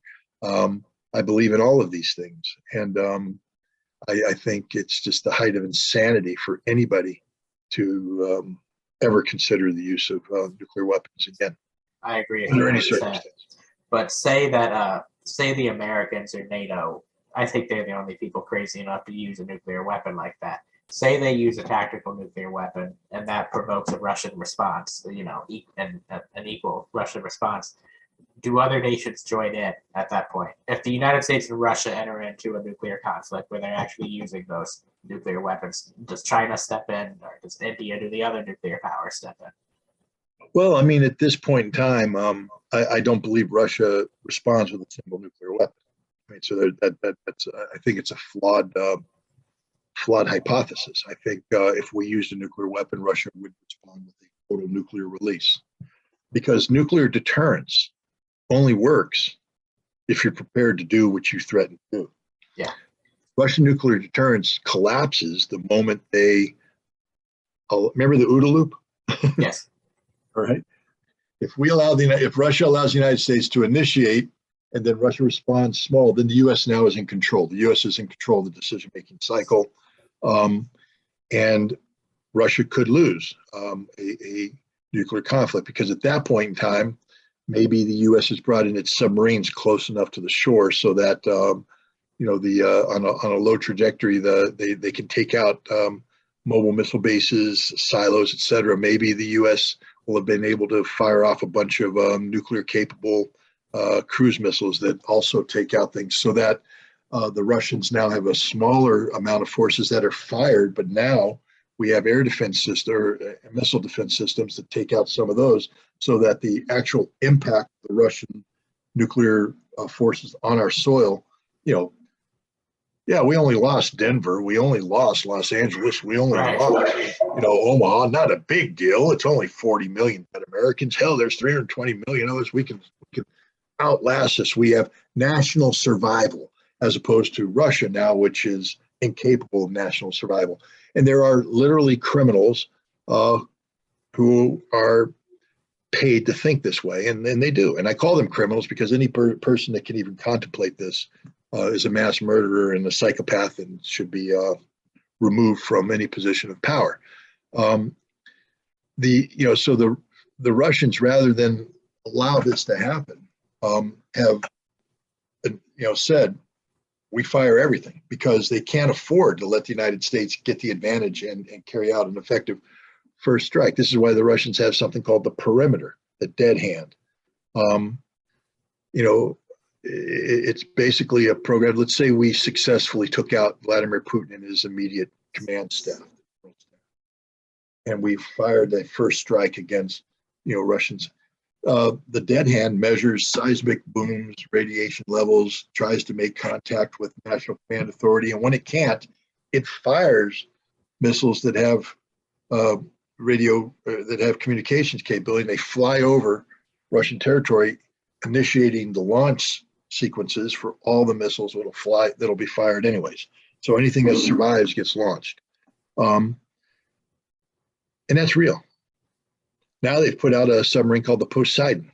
Yes, that was the next thing I was gonna ask about. Poseidon is basically can fire these torpedoes that cruise indefinitely, and when they want to, they can take out the entire east coast or west coast of the United States with a nuclear driven tsunami.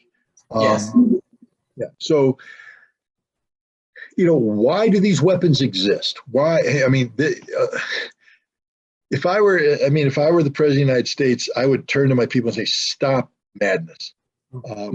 I'd call up Vladimir Putin and say, "Man, this is crazy. We got to stop this crap." I mean, and I think the Russians would be willing to do that. It seems to be right now they don't trust us. Why would the Russians don't trust us? We withdrew from the ABM treaty. We withdrew from the INF treaty. We cheated on START. The JCPOA. We can't be trusted. We can't be trusted on anything. So the Russians would be a little reticent in jumping on board because Biden is not going to be here in 2 years. Whoever the next president is going to be, the Russians let them deal with that. That's one of the problems with Americans, is that we're not a serious nation. Because even if we have a treaty that's been ratified by the Senate, we pull out of the treaty. And the Senate doesn't make any stink, because the American people don't make any stink. We don't recognize that when the United States entered into a treaty that's been ratified by the Senate, it carries the weight of law of the land. The Constitution now protects that treaty. We can't be trusted. But the point is, we got to try and overcome this deficit of trust that exists, because these weapons are insane, literally insane. And the Russian weapons are being produced to respond to the American policy. It's not the other way around. The Russians aren't producing weapons that we're responding to. The Russians basically said, you guys withdrew from the ABM treaty. You withdrew from the INF treaty. You've disregarded START. You've lied about everything. You're putting missile defense systems into Romania and Poland. You're building up these destroyers now that can shoot down missiles, and you're surrounding the periphery of our nation. You're sending these destroyers through the northern sea. This is our response. New weapons that you can't shoot down. The Sarmat missile, which goes south instead of north, come through Antarctica and hit everything. We did this to ourselves, but that still doesn't mean that we can't stop the madness, try and jump off the train or stop the train. And we need to, but we need to fundamentally change the way we do arms control treaties, meaning that we can't allow an arms control treaty to be overturned by political whim. Somehow, I was going to say, somehow we have to invest a treaty with the concept of settled law, but apparently settled law means nothing in the Supreme Court anymore. Anyway, so and that's the problem. We stand for nothing. Yeah. We stand for nothing. We stand for Wall Street, right? We stand for Wall Street and making good money. But that's nothing. Yeah, I mean, exactly. What is Wall Street? Wall Street's a physical location on the ground. It's nothing. America is supposed to be this idea, an idea founded in notions of freedom, freedom that's attached to notions of integrity, where the rule of law matters. We don't matter anymore because we don't believe in the rule of law, because we violate any law that's inconvenient to us. Yeah. And do you believe that nations like in the BRICs, like China, Russia, Iran, do you believe that these nations believe in international law? I think these nations believe in a multipolar world that is where relationships are defined by agreements that have a universal characteristic that we can call law, the United Nations Charter, etc. I'm not going to pretend that these nations are Jeffersonian democracies where they have, institutions that protect human rights and all this stuff. No, but I do believe that when they talk about how nations interact with one another as nations, that they do rely on the UN Charter to a far greater degree than we do. We disregard the UN Charter. We don't respect the UN Charter. That's why we have a rules-based international order. Notice it's a rules-based, not a law-based, but a rules-based, rules made by us. Right. I wanted to touch on this upcoming winter in the West, but specifically in the EU. We already see the EU, they're shooting themselves in the foot by sanctioning Russian gas and by drawing back how much gas they're buying. And we're already starting to see the effects. In Germany, they're limiting how the temperature that people can make it in their homes. We see the Dutch farmer protests that have spread to some other European countries. Even the firefighters and the Netherlands have joined in on these protests. What do you think this winter will be like in the EU? Are we going to see total collapse, or what do you think will happen? Well, I think we're going to see partial collapse at a minimum. There might be enough infrastructure to survive the winter, but that we'll call that national infrastructure. But there's politics involved here, and I do think we're going to see total political collapse of Europe. Let me put it this way. A couple of weeks ago, the European Commission, I believe it is, got together and they passed a 210 billion euro plan on how they're going to overcome the Russian energy problem by emphasizing renewable energy. Right. And it's going to be, we're going to accelerate renewable energy because we're Europeans and we're really good and we're going to do this. Those were fancy little PowerPoint presentations, but they have no attachment to reality. There will be no 210 billion euro plan because there won't be 210 billion euros.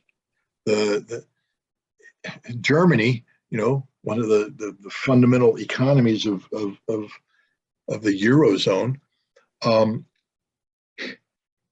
they're firing up the coal plants. Yes, and they're shutting down nuclear reactors.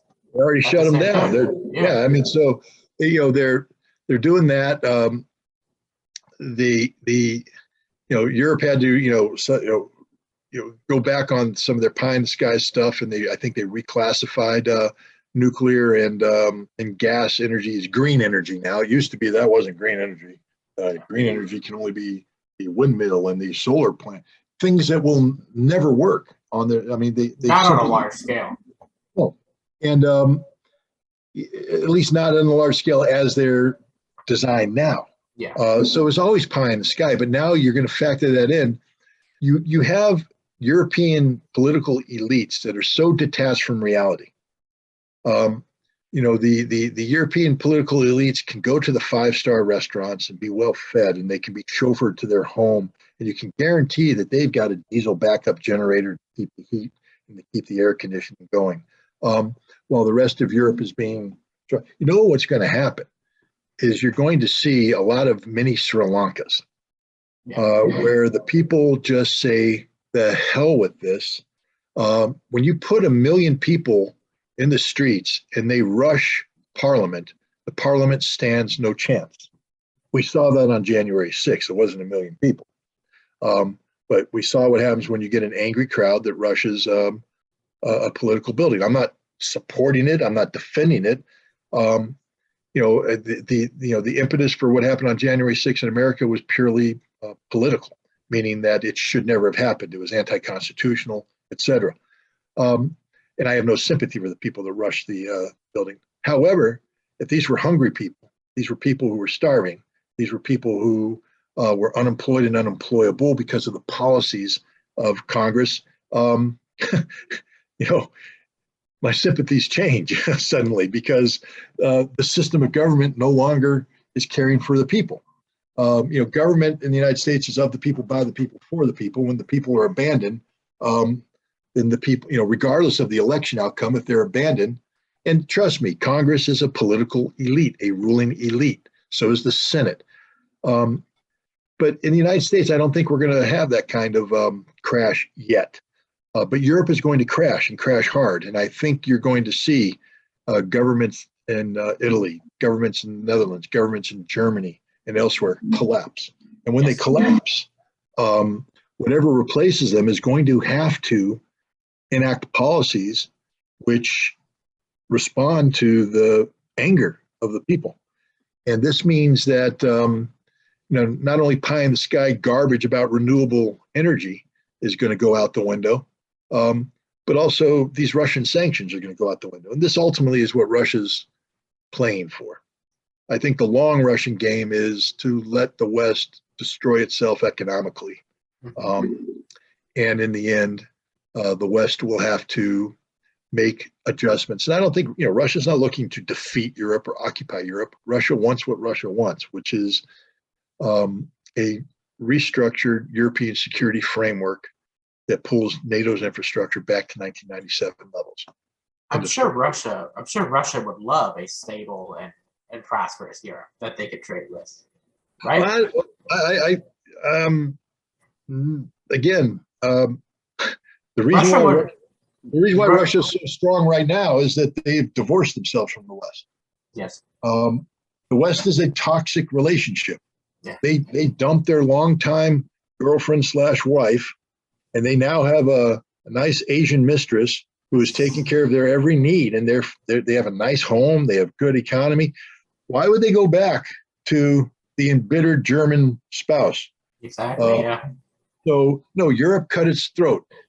It doesn't mean Russia will never again trade with Europe, but the notion that Russia will allow Europe and the United States to have kind of economic leverage that was enjoyed before the sanctions were enacted is over. Russia won't do that. If Russia does start selling energy on a meaningful scale to Europe, it'll be done on terms set by Russia. The West can no longer be trusted. That's just the bottom line. That's clear. I mean, look at Iran. They did all that work to get the JCPOA signed, and then what happened a few years later? The U.S. pulled out. So like you're saying, we can't be trusted. I've heard you talk about on some people's channels about how European nations, they're ever since the end of World War II, the U.S. has been able to kind of hold Western Europe together. But you talk about how there's certain regions in Europe that could be contested by other nations like France and Germany and these other nations that border each other. And my question is, as we see the EU deteriorate and we see more European governments collapse, could this result in a sort of in a situation where Germany says, "Oh, we actually believe this part of France is ours," or vice versa? Short answer is yes. We're going to see that anyways. I think we're going to see some. The beginning of the end of that notion was Kosovo, when the West took Kosovo away from Serbia.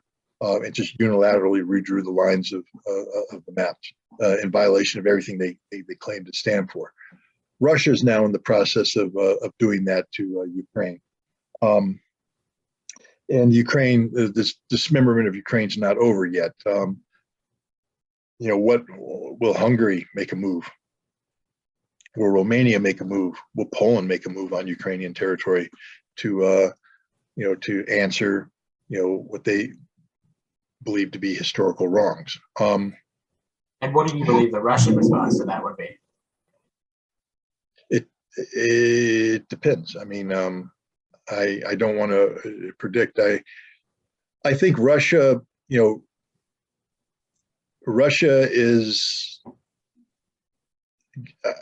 I think Russia was working hard to have a viable Ukrainian nation state survive the special military operation. I think we either reached or we're coming close to reaching the point where Russia no longer views that as a necessary outcome, meaning that if it can happen, but it's no longer a necessary outcome. And when that happens, how it's in Russia's. To be frank, I can't say this is a Russian because I know a Russian diplomat who's well schooled in international law and the principles that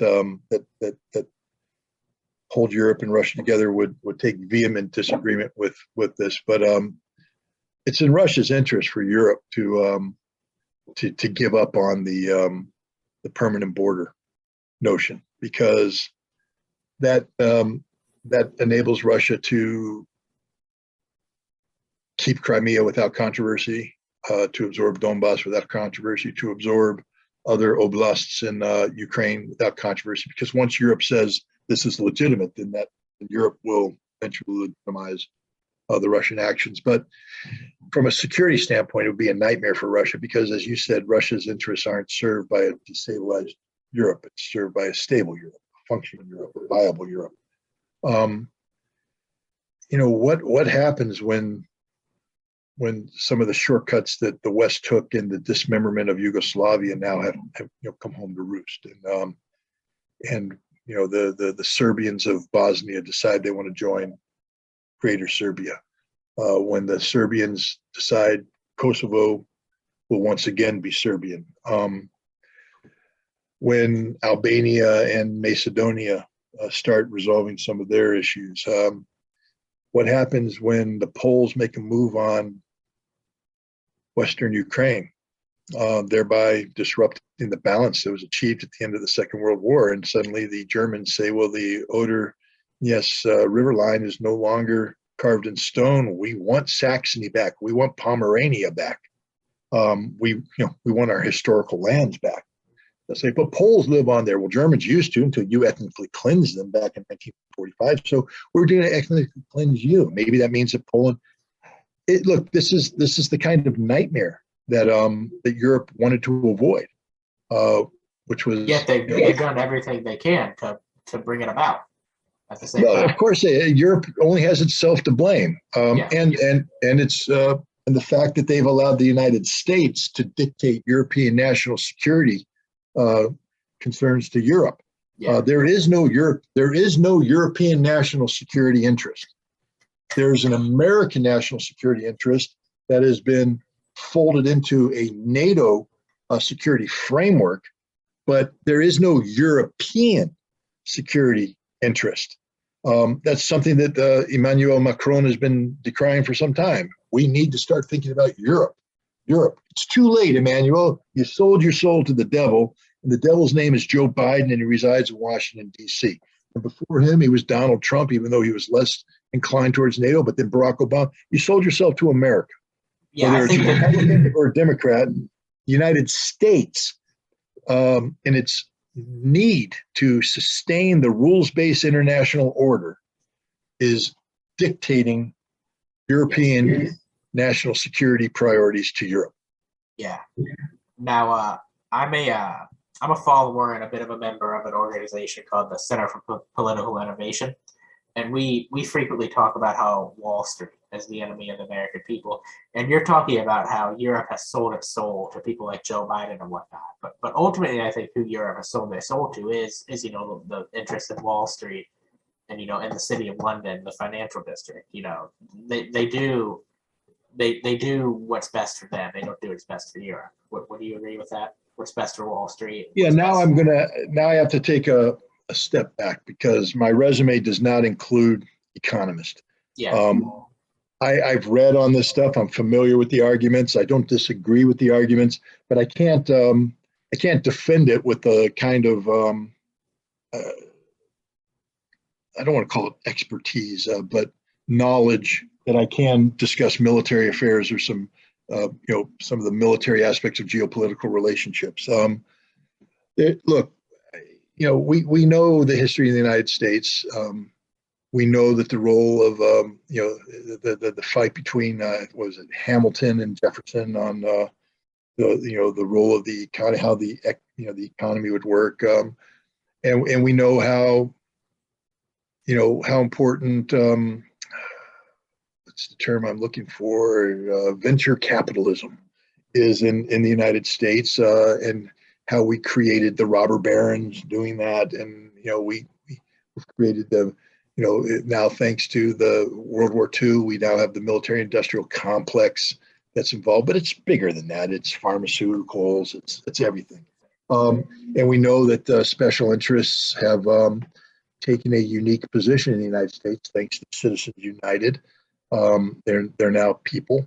So it's the end of America. I mean, that I've said this, and I'm not afraid to say it over and over and over again. Until Citizens United is reversed, America doesn't exist as a free and democratic society because we have corporate money that far outweighs the money that the American citizen can bring to bear on a political problem that used to be the sole purview of the American citizen. Yes. So yeah, and then again, the role of London banks goes back to Imperial England and the Rule Britannica, the sea. So I'm familiar with that kind of stuff. I have a little bit of a layman's understanding of it, but I hesitate to embrace anything fully because I just know that the second I do that, someone's going to come in and say, aha, but what about this? And I'm going to go, I don't know. And they're going to go, oh, you're over your, So yeah, I don't disagree with any of that, but I have to say that, it's a when you get into the relationship between economics and politics, both on a domestic level and on a international level, I'm not as well informed as maybe I should be. Yeah. One thing I want to touch on is you talked about how World War II created the military-industrial complex, and you look at after the fall of the Soviet Union, Western banks went into these former Soviet republics, and they started buying up the what was publicly owned industry, the publicly owned oil and gas and all these things. And at the start of this, after Russia started their operation in February, you started to hear American media talk about these Russian oligarchs and how they want to sanction these Russian oligarchs. Well, these oligarchs were created largely by the West, going in and buying up all the what was once publicly owned of the Soviet Union.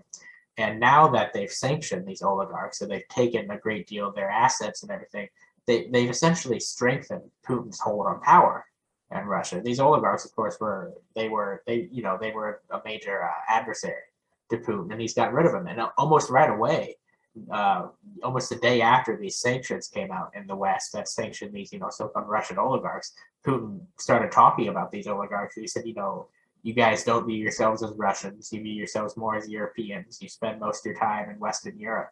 And he started to say, get out of Europe. And he never said those things before. And so essentially my point is that by sanctioning these, Russian oligarchs, which is what they are, but that term has just been kind of misused, I think. But by sanctioning them, they've strengthened Putin's hold on power. Would you agree with that? 100%. I mean, look, earlier when we talked, I said Russia will never again allow the West to leverage its economic power in a way where it has a influence and conflict over or influence over Russia. Anybody who studies Russian history, and this is a part of a history that most Americans are deliberately or willfully ignorant of, is the Russia of the 1990s and what happened after the collapse of the Soviet Union and the role played by the West. And it's give you an example. Jeffrey Sachs, a Harvard, I believe, Harvard or Yale professor, recently spoke out about I think COVID, and he jumped in. Everybody's he's on the right side of it. No, I don't. I'm not talking one way or another about COVID. Don't touch that one with a 10-foot pole. Yeah. But I just want to point out that Jeffrey Sachs was one of the guys who went in and helped rape the Russian economy. Literally, that's what they did. And there were people that went in and helped rape the notion of Russian democracy. We dictated the Russian constitution. We dictated Russian laws. We dictated the Russian economy. We empowered the oligarchs. We bought an election. I mean, before 2016, there was 1996. And Americans should probably go back and refamiliarize themselves with the cover of Time magazine that year, where it says, we bought the election in Russia. We literally bought Boris Yeltsin. Yay, democracy. But the point is, the system that was built was a system we liked. It was the system designed to enrich as many foreigners as possible at the expense of the Russian people and basically suppress the Russian state. And in the process, we empowered a few professional criminals, because that's the only thing I can call them. The oligarchs aren't businessmen. They're not, people. They're not Robin Hood. They're just the greediest people on the face of the earth who went in and stole state property, murdered people, stole the pensions of millions of Russian retirees, all to create these billion-dollar empires that comprised real estate in London, real estate in New York, yachts, etc., bank accounts everywhere, and they were very powerful now, very powerful, because the Russian economy couldn't function without them. That's just a statement of reality. The other thing it did is create a situation where it, in addition to the oligarchs stealing wealth and linking it with the West, you created this segment of Russian society that became economically dependent upon the West, with Western investments and things of that nature. And I can't give you the exact number. Some people say 20%, some people 30% of the Russian economy was linked in this way to the West. But the combination of the linkage and the oligarchs created an umbilical cord that no Russian politician, including Vladimir Putin, could sever without committing suicide, political suicide.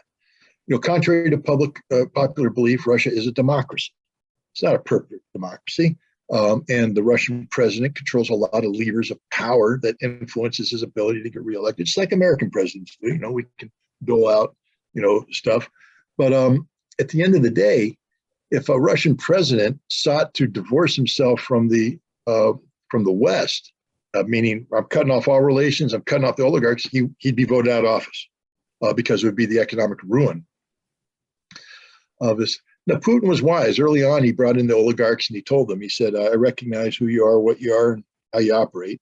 You can keep your wealth as long as from now on you serve Russia, and you serve Russia's economic interests. You'll no longer steal from the people, and you won't get involved in politics. I think there was a guy, Khodorovsky or somebody, who ran one of the big oil conglomerates, who decided he was going to run for politics, and Putin destroyed him and took over his. So Putin proved he was a man of his word. But these other oligarchs, they sort of tied Putin's hands. There's only so much he could do because he needs the country to operate. He needs their money, their capital, and he needs to stay focused on maintaining good relations with the West, because a significant portion of his population is economically married. By sanctioning Russia to the degree that it was done, the West did Putin the greatest favor in the world. One, they totally, in one fell swoop, disenfranchised the oligarchs. The oligarchs have no power anymore, none, because the only power they had was based upon their wealth, and their wealth is now gone. And Putin wisely told them, get the hell out of Russia. We're done with you. We don't need you anymore. We don't want you. You guys, you know what you did. You know what you stood for. You know what you demanded of us. And those days are done. So, do svidaniya, go. Go back to your villas. Go back to where, but you're not here anymore. So they're gone. Two, there was a divorce with the West. And it wasn't a divorce that Putin asked for. It was a divorce the West asked for. And so now this important segment of Russian society that's economically dependent upon the West is now divorced from the West, and Putin is not facing any political backlash from it. He's able to redirect their sources without any resistance and get them focused on the East. And they've built as close to a sanction-proof economy as one can imagine, an economy that Russia is more in control of today than they have ever been since the Soviet Union times. And all thanks to the stupidity of American economists who overplayed what was a strong hand. I'm telling you, if we had done this differently, if we had slow rolled these sanctions, if we had been smarter and if we had made the pain gradual, we might have been able to accomplish some of what we wanted. But by going all in and telling the Russians in advance that we're going all in, it gave the Russians an opportunity to leverage, for instance, energy. The Russians are some of the most savvy people when it comes to energy security in a geopolitical context. They know how energy works. One would think the United States would, but we don't, because we blew it. We promised pie in the sky to everybody. Don't worry about if the Russians cut off the gas. We have a plan B. We didn't have a plan B. We don't have a plan at all. There's not even a plan A, except sanction. So this has been one of the greatest geopolitical blunders in world history, because it's not just what's going on with Russia, but it's what's going on with Russia and China and Trans-Eurasia. And this whole new Trans-Eurasian economic union that's developing, that is more powerful than the European Union, more powerful than the United States in terms of its potential. And it's falling in on existing Chinese supply chains and connectivity created by Belts and Roads Initiative. And, the Chinese have been spending trillions of dollars since 2010 to build a global infrastructure. We haven't. We've been bombing Iraq and Afghanistan. Exactly. Who are countries going to want to work with? The country that builds infrastructure, or the country that bombs you? It's not a hard choice at all. I'm going to work. Not a hard choice at all. Or the country that says, here's a business contract. We want to buy A. You're going to supply C. These are the terms. Sign here. Or this is a business contract, but you can't have abortions. You can't do this. You can't do that. You can't do this. We have to come in and dominate this. In the United States, when we enter a business relationship, we bring all the baggage that comes with America's moralizing. It's all part of the rules-based international order, imposing our will on them through the rules. The Chinese don't bring that. It's just a pure business deal. It's and the Russians win-win. Yes, win-win cooperation is what the Chinese call it. Yeah. One thing I want to touch on here is like you said, Russia is pivoting to the east. What I don't understand is, are the people in the West, are they really so stupid, these people in power, that they thought, okay, Europe's going to stop buying Russian gas, America will stop buying Russian gas, and they thought that would cripple the economy somehow. When you have countries like, you have India, you have Pakistan, you have the East, you have Iran, you have China. These countries will buy all of it from Russia. They'll buy all of Russia's oil, all of Russia's grain. Yeah, I mean, one of the there are two fundamental misunderstandings or miscomprehensions that took place here. One we saw with Joe Biden in June of 2021, where he came out of his meeting with Putin and he talked about how he tried to educate Putin on the threat of China. Right. And Putin's like, dude, I've been celebrating birthday celebrations with Xi Jinping for a couple of years now. We're best buddies. But go ahead, tell me what you think you know about him. Yeah. Oh, they're a threat, huh? Oh, yeah, big boy. Oh, you're gonna squeeze me. Okay, thank you very much. He calls up and says, hey, you want to hear a joke? Let me tell you about Joe Biden.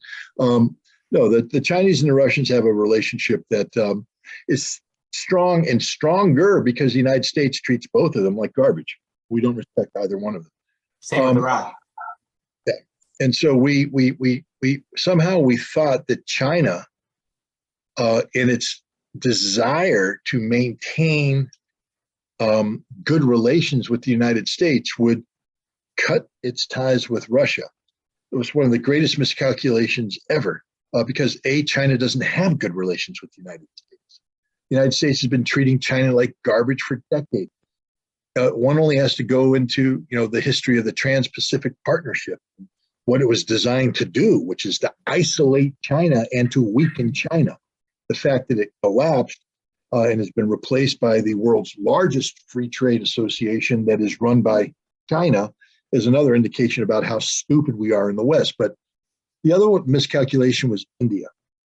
We thought that we could get India to back away from Russia and participate in the sanctions.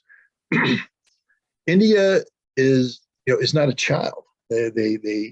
India has special interests, and they're very complicated. Its relationship with China is very complicated, but so too is its relationship with Russia. So too is its relationship with the West.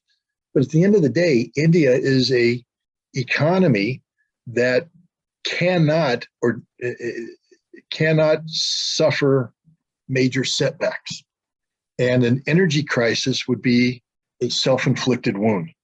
Instead, India took a look at the opportunity provided by the West to buy cheap Russian energy.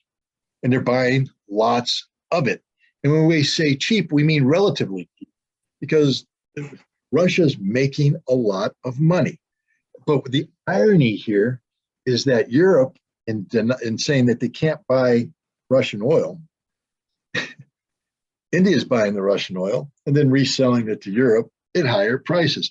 That shows you just how stupid these European politicians are and the American politicians. Joe Biden is literally, this is the kind of mistake that a freshman in college would be widely condemned for making. You're supposed to learn by making mistakes, but a professor would have a hard time allowing somebody to brief him on what they thought was going to happen. Say, no, you get an F, man, because no, nobody would have done this.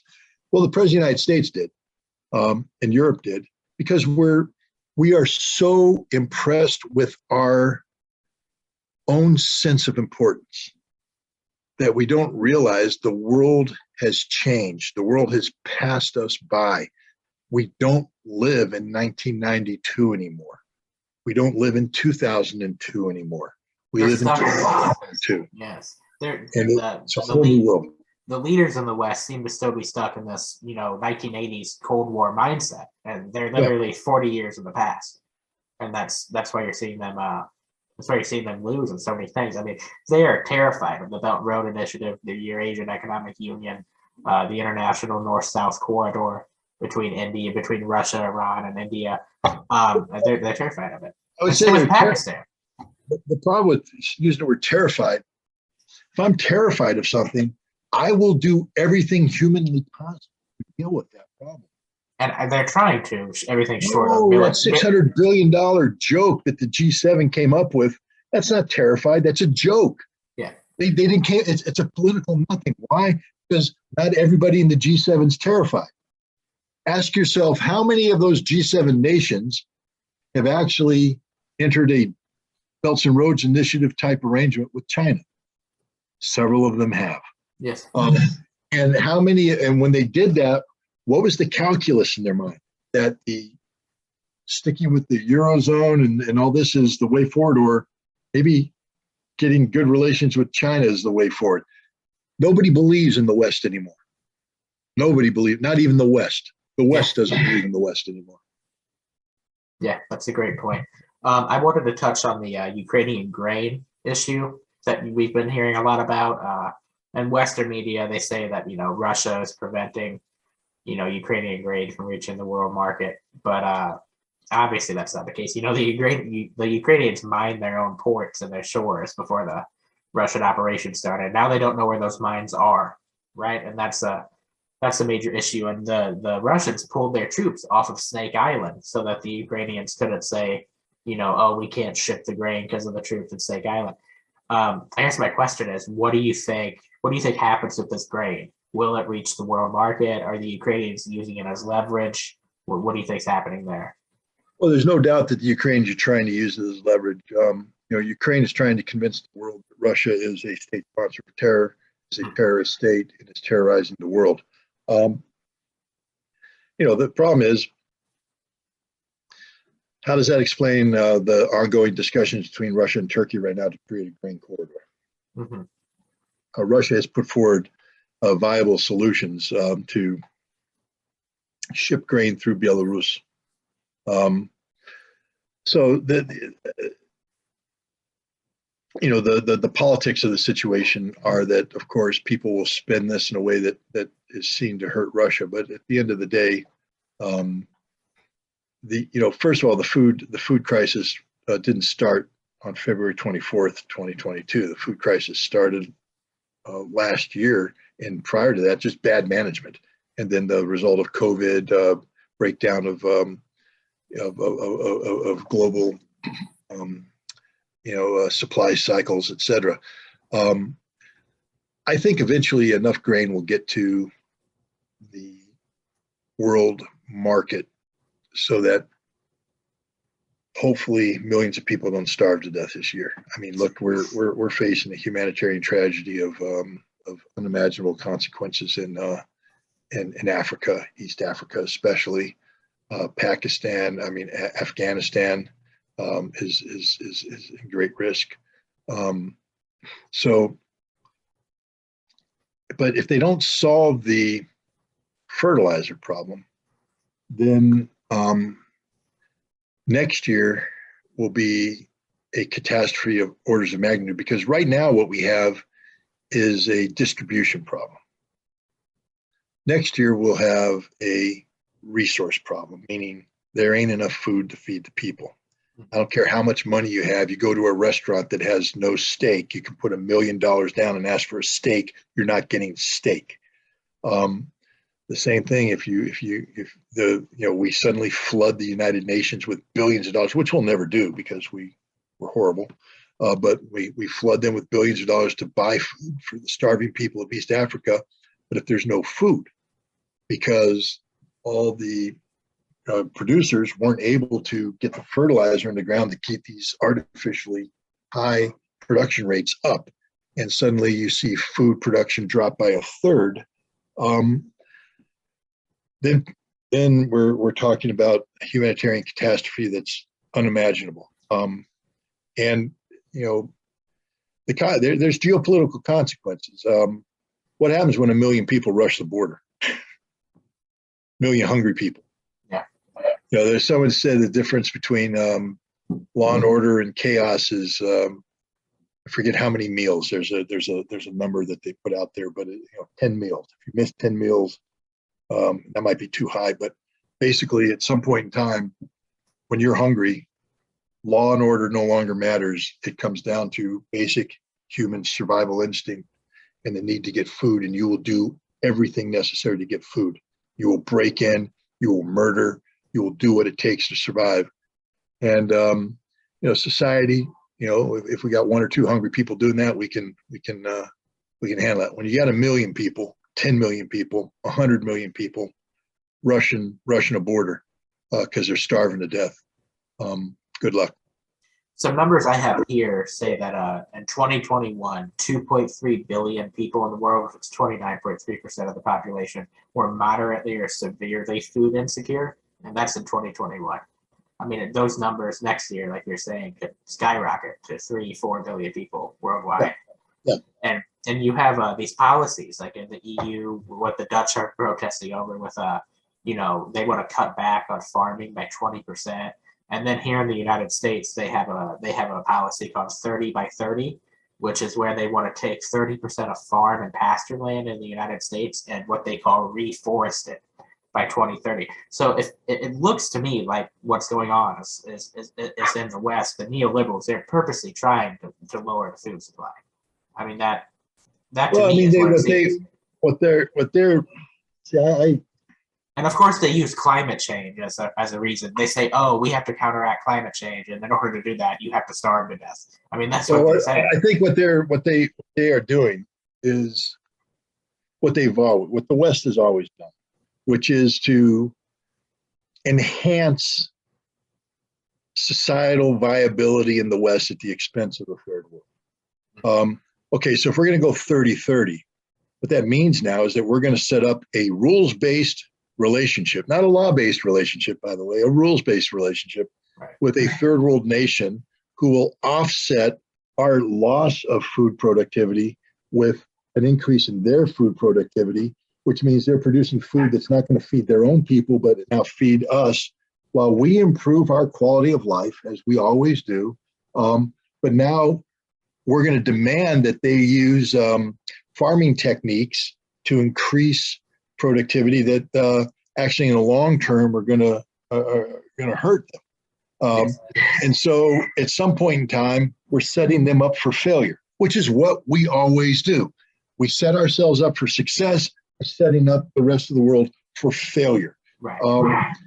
And I just think that, we're that can work as long as the world has the ability to absorb pain. The world, I think, has absorbed as much pain as it can. What I mean by that is when you have 1 billion people starved to death in 2023, 2024, and that means we've absorbed too much, we can't absorb any more pain. And there's going to be consequences to that. I'm not going to sit here, I don't want to get into debate about, climate change and all that stuff. I think, I think anybody can take a look at the receding glaciers and understand that there's something happening, whether it's man-made, nature-made, God-made, divine intervention, whatever, it's there. And I don't think we should be debating what the consequences of 1 or 2, 3 degree temperature rise in the globe means. It's trouble. Is there things we can do? Look, I'll just put it this way. During the pandemic, when everything shut down, the water got clear in New York Harbor and you could see the dolphins swimming. Same in Italy. All right. Yeah. So does man have a detrimental impact on the earth? You're damn right we do. So, whether you want to call it global, climate change, global warming, whatever, what we do hurts the earth. There's no doubt about it. So there's got to be a better way to interface with the earth than what we're doing. That I believe in 100%. What you want to call it, I don't want to get into the politics of that. I'm just saying we got to be smarter about how we live on this earth, or else we're not going to be able to live on this earth. Clearly, that's but we can't be selfish and artificial about this. I think we have to recognize that the earth doesn't recognize colors. The earth doesn't recognize ethnicities.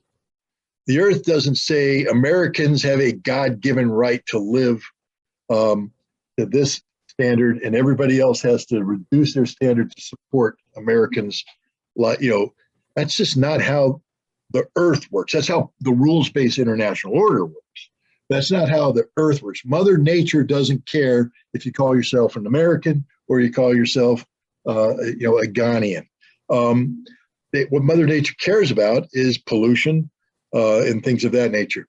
Mother Nature also has made it clear that the human body needs sustenance to survive. We need food. And that maybe having a fake climate change policy, because that's what I call it. Again, I'm not here to say that climate change doesn't, that it's not a problem. In fact, I believe it is a problem. Yeah. I don't believe any of the policies that are being implemented resolve the problem. I agree. What they're all all these policies are designed to do is create political cover for the current generation of fat cats to feel that they've done something, while all they've done is condemn the next generation to even more problems, because you're not solving the problem right now. You're taking 100%. Shortcuts to feel good and to enrich yourselves at the expense of others. I mean, so long as we feel it's okay for the third world to live in abject poverty and ruin their ecology to produce food for us, we got a problem. So, the Dutch farmers, I'm 100% on their side, because you can't tell me that this little country called the Netherlands is going to have a meaningful impact on climate change by cutting back on the farming. What they are doing is destroying lives without a viable plan to go forward. What they are doing is reducing food supplies. Where are they going to get the food from now? If the Dutch farmers aren't producing, where are they going to get the food from? They can't get it from Russia. Russia ain't going to sell you any. Exactly. Ukraine can't. Thailand's not going to be able to produce food next year because they don't have fertilizer. No, these policies are just plain stupid. And the same thing in the United States. We have unsustainable agricultural policies. Where we, again, I got to be careful, because now I'm letting emotion speak instead of hard knowledge. But my understanding is that we're the quality of the topsoil in America is degrading, and at some point in time, the demands we're placing upon it to produce foods in the quantities we need, the soil isn't going to be able to sustain that, and we're looking at the potential of desertification. And then what? So this food crisis is a global problem. That we in America can. Again, I don't want to be too crass, but I mean, thank God for Mexican migrant laborers, because if they didn't exist, how are we going to eat? When was the last time white people went out and picked crops? I'm sorry, I don't mean to get racist here, but I mean, we are a society of privileged people who live on the backs of the labor of the less privileged here in America, where we're all supposed to be equal. Right. But we're not. We have armies of migrant laborers who do backbreaking work to feed us. They live in slave-like conditions. Some of them are indentured slaves. They don't get the same education. They don't get the same health care. They don't get the same opportunities that we have. Yes, you can go out and pick the one or two success stories that emerge, but that's not the American dream. The American dream isn't to have 100,000 people work so 4 make it. The American dream is to have 100,000 people work so 100,000 people make it. But can we, are we willing to make the adjustments in society so that you and I have to go out and pull a tour in the fields to get the food in?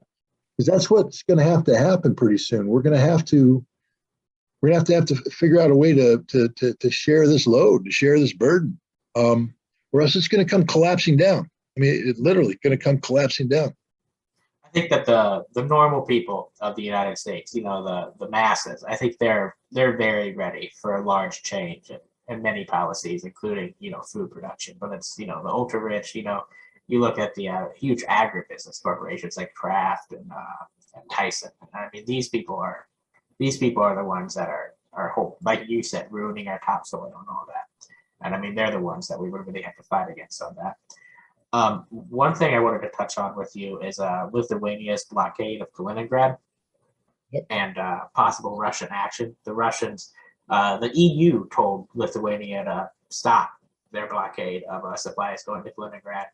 And of course, the Lithuanians have signed an agreement with the Russians saying they would never block flow. And of course, they're doing that now. And Russia's threatened possible military action. What do you think the outcome of that is going to be? Lithuania is going to back down one way or the other.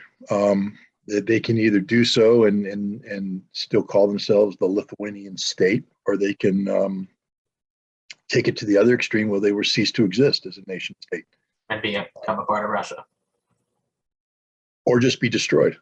I mean, I don't think the Russians are playing games right now. They don't like the Lithuanians. They don't want the Lithuanians back in Russia. Yeah. The Russian population of Lithuania, yes, they're always welcome. But Lithuania is poodle playing with Rottweiler, man. And even the Lithuanian defense minister, said it quite right. Said if we pick a fight with Russia, it's going to take NATO 6 months before they can come to our defense in a meaningful way. If they and Russia will destroy us in 6 weeks. Yeah.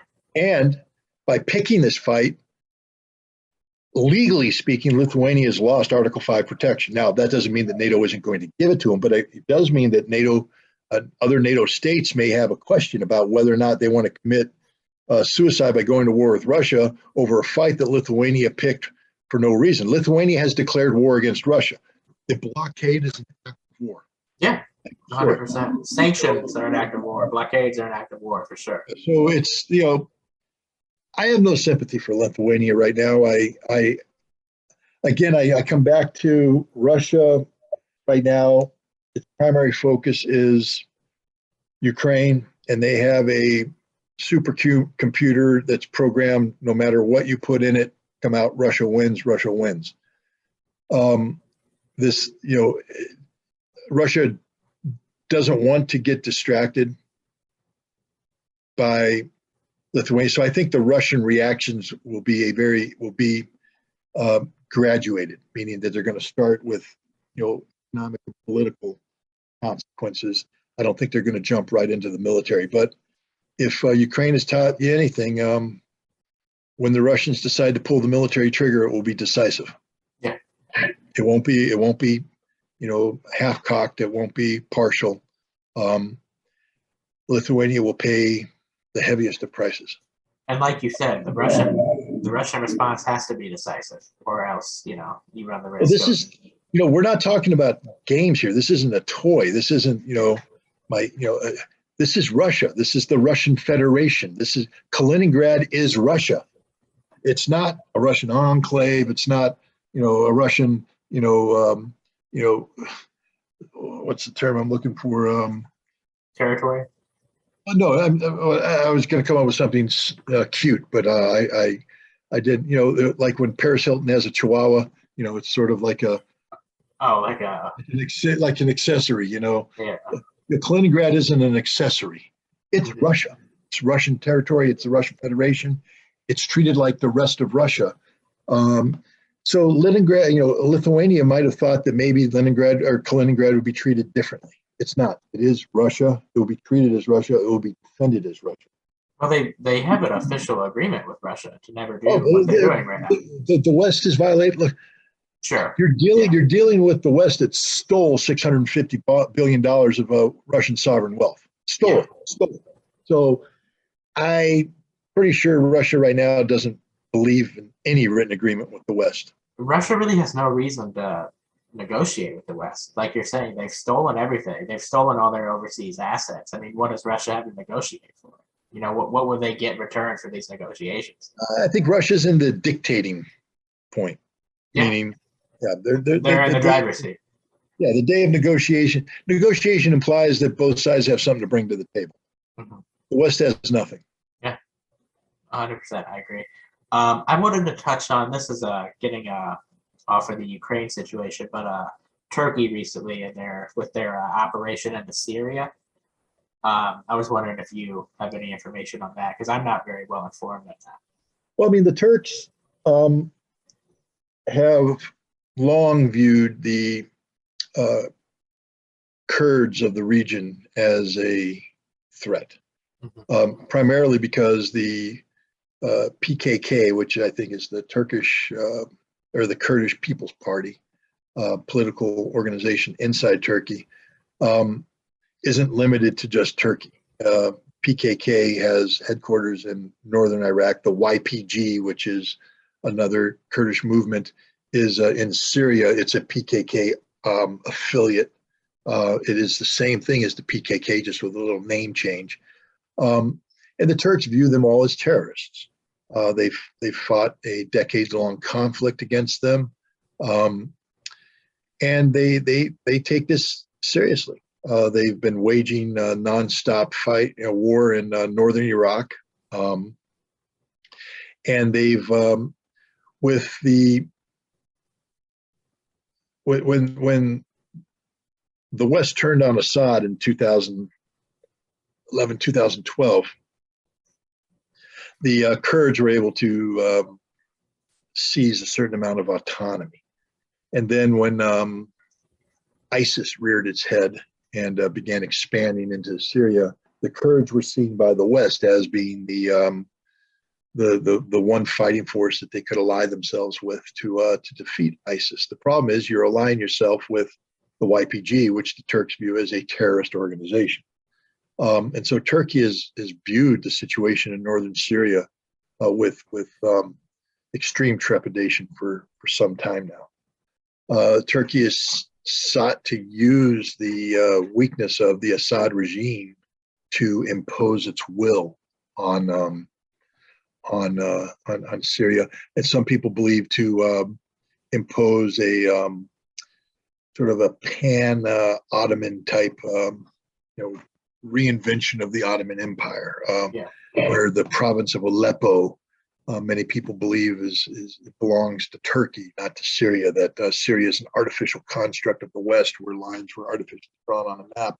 That the vilayet of Aleppo belongs to Turkey, just like the vilayet of Mosul in Iraq belongs to Turkey.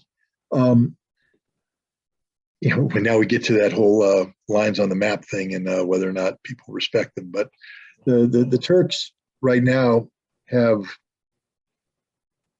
I believe they thought that they had a situation where they could leverage Russian acquiescence to an attack on the Kurds in exchange for Turkey keeping Sweden and Finland out of NATO. But Turkey got too cute for its own good. The Turks were never going to allow Finland, Sweden into NATO so long as they continued to support at least politically support the YPG and the PKK, which Turkey views as terrorist organizations. But they signed that memorandum of understanding in Madrid with the Secretary General and the two leaders of Sweden and Finland, and in doing so, the Russians just said, sorry, we're going to support the Syrians and the Kurds on this one. So now Turkey's in a situation where if they go and they try to impose through a major military operation their will on northern Syria, they're going to end up fighting Russia again. And the last time they did that, it didn't work out so well for the Turks. And this is at a time when Turkey needs good relations with Russia. The Russians shut down a gas pipeline that runs from Turkey into southern Europe for maintenance purposes.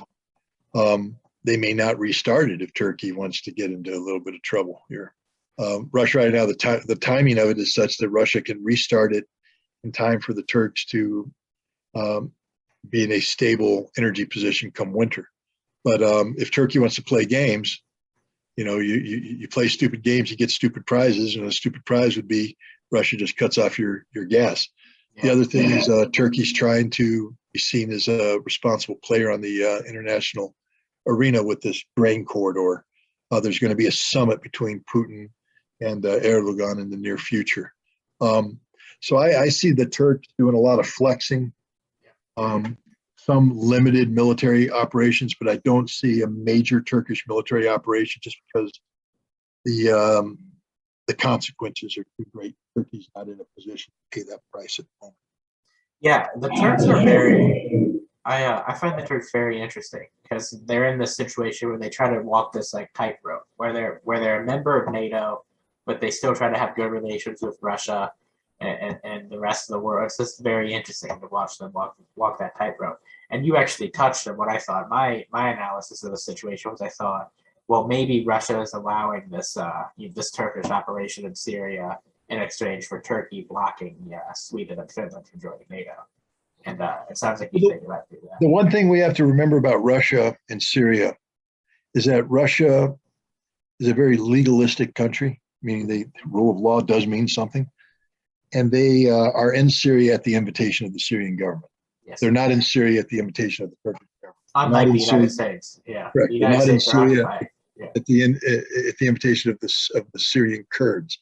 They're in Syria at the invitation of the Syrian government, and therefore Russia's policies will always reflect what's in the best interests of Syria, not what's in the best interests of Turkey or the Kurds.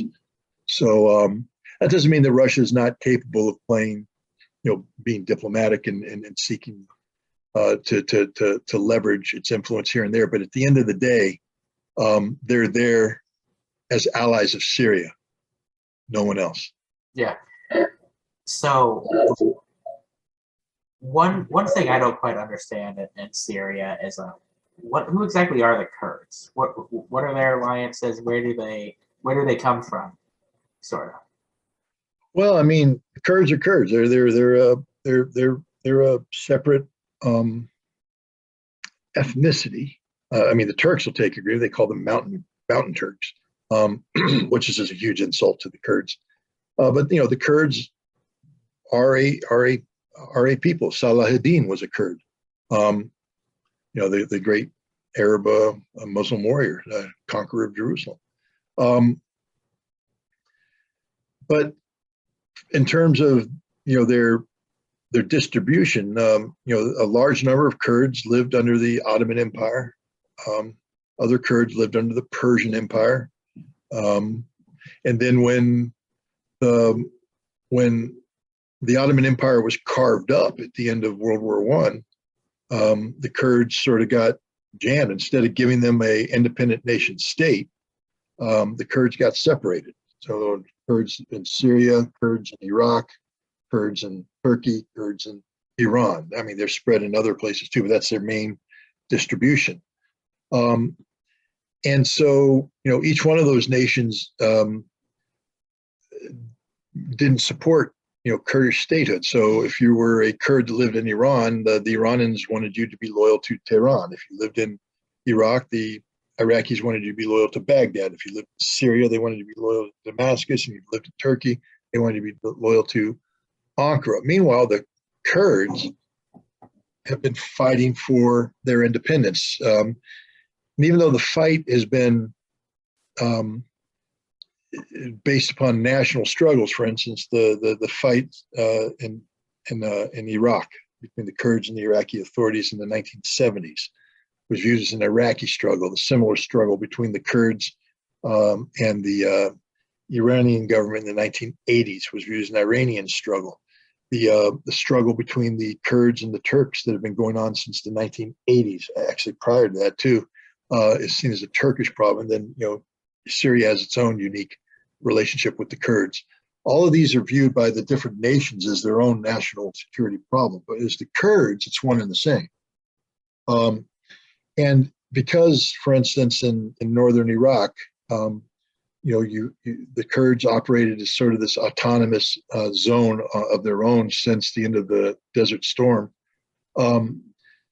You saw northern Iraq became a safe haven for Iranian Kurds. PJAK, I think they call themselves, PJAK. The PKK operated out of there. The YPG operated, and then also the KDP, and I forget the PUK, I think is the other one from Iraq.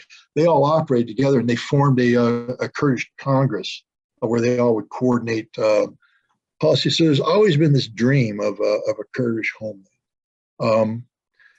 The problem is the territory that the Kurds operate, nobody's just going to give it up.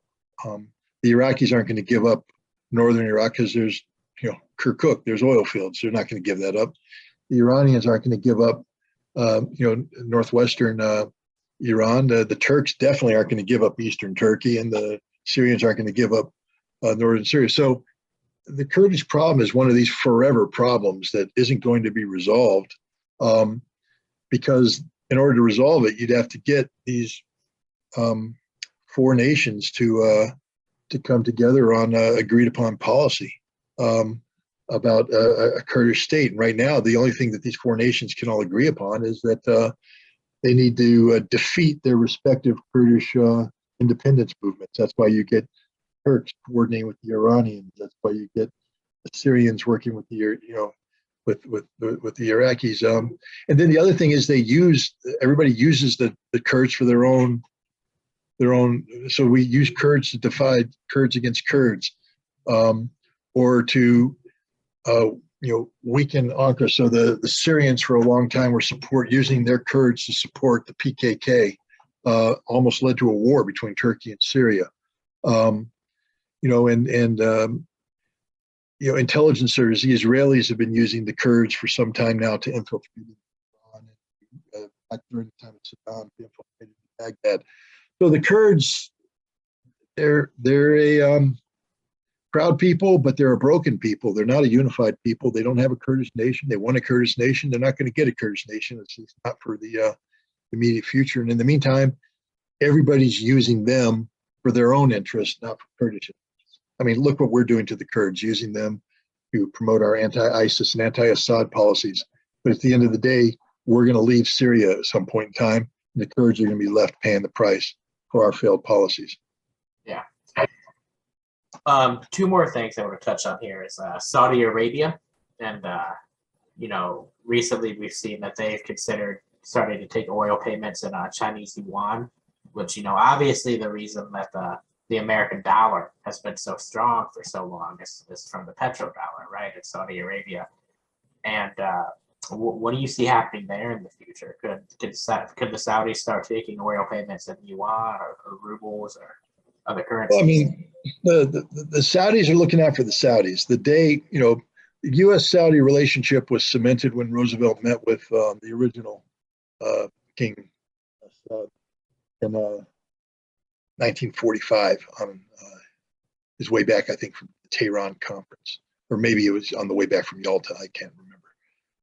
I think Yalta. But they cement a relationship where the United States would provide security guarantees for joint exploration of oil. And then the Saudis ran it, developed into this nation that would be sort of they overdeveloped their oil fields. And what that means is they spent a lot of money building the ability to extract oil in excess of global needs. So the Saudis could be used as the great regulator. If there was too much oil in the world, the Saudis could decrease production and drop it down. If there's not enough, the Saudis could increase production. And we back them up by guaranteeing their security. That relationship is fundamentally changed. Saudi Arabia is no longer the oil producer. They are an oil producer, meaning there's many. Two, the United States posture in the Middle East is no longer what it used to be. We are in retrograde motion, having been defeated in Afghanistan, having been defeated in Iraq, getting defeated in Syria. We're on the retrograde. We're pulling out. And it's going to be very difficult for us to go back in any significant way. But I think, when was it? 2021, I guess, 2020. 2020, there was a major oil crisis. And the Russians and the Saudis got into a bidding war. Remember, they were driving the price of oil down. And ultimately, they got together and they reached, they affected the cartel. It's now OPEC plus. Russia's now a big part of it.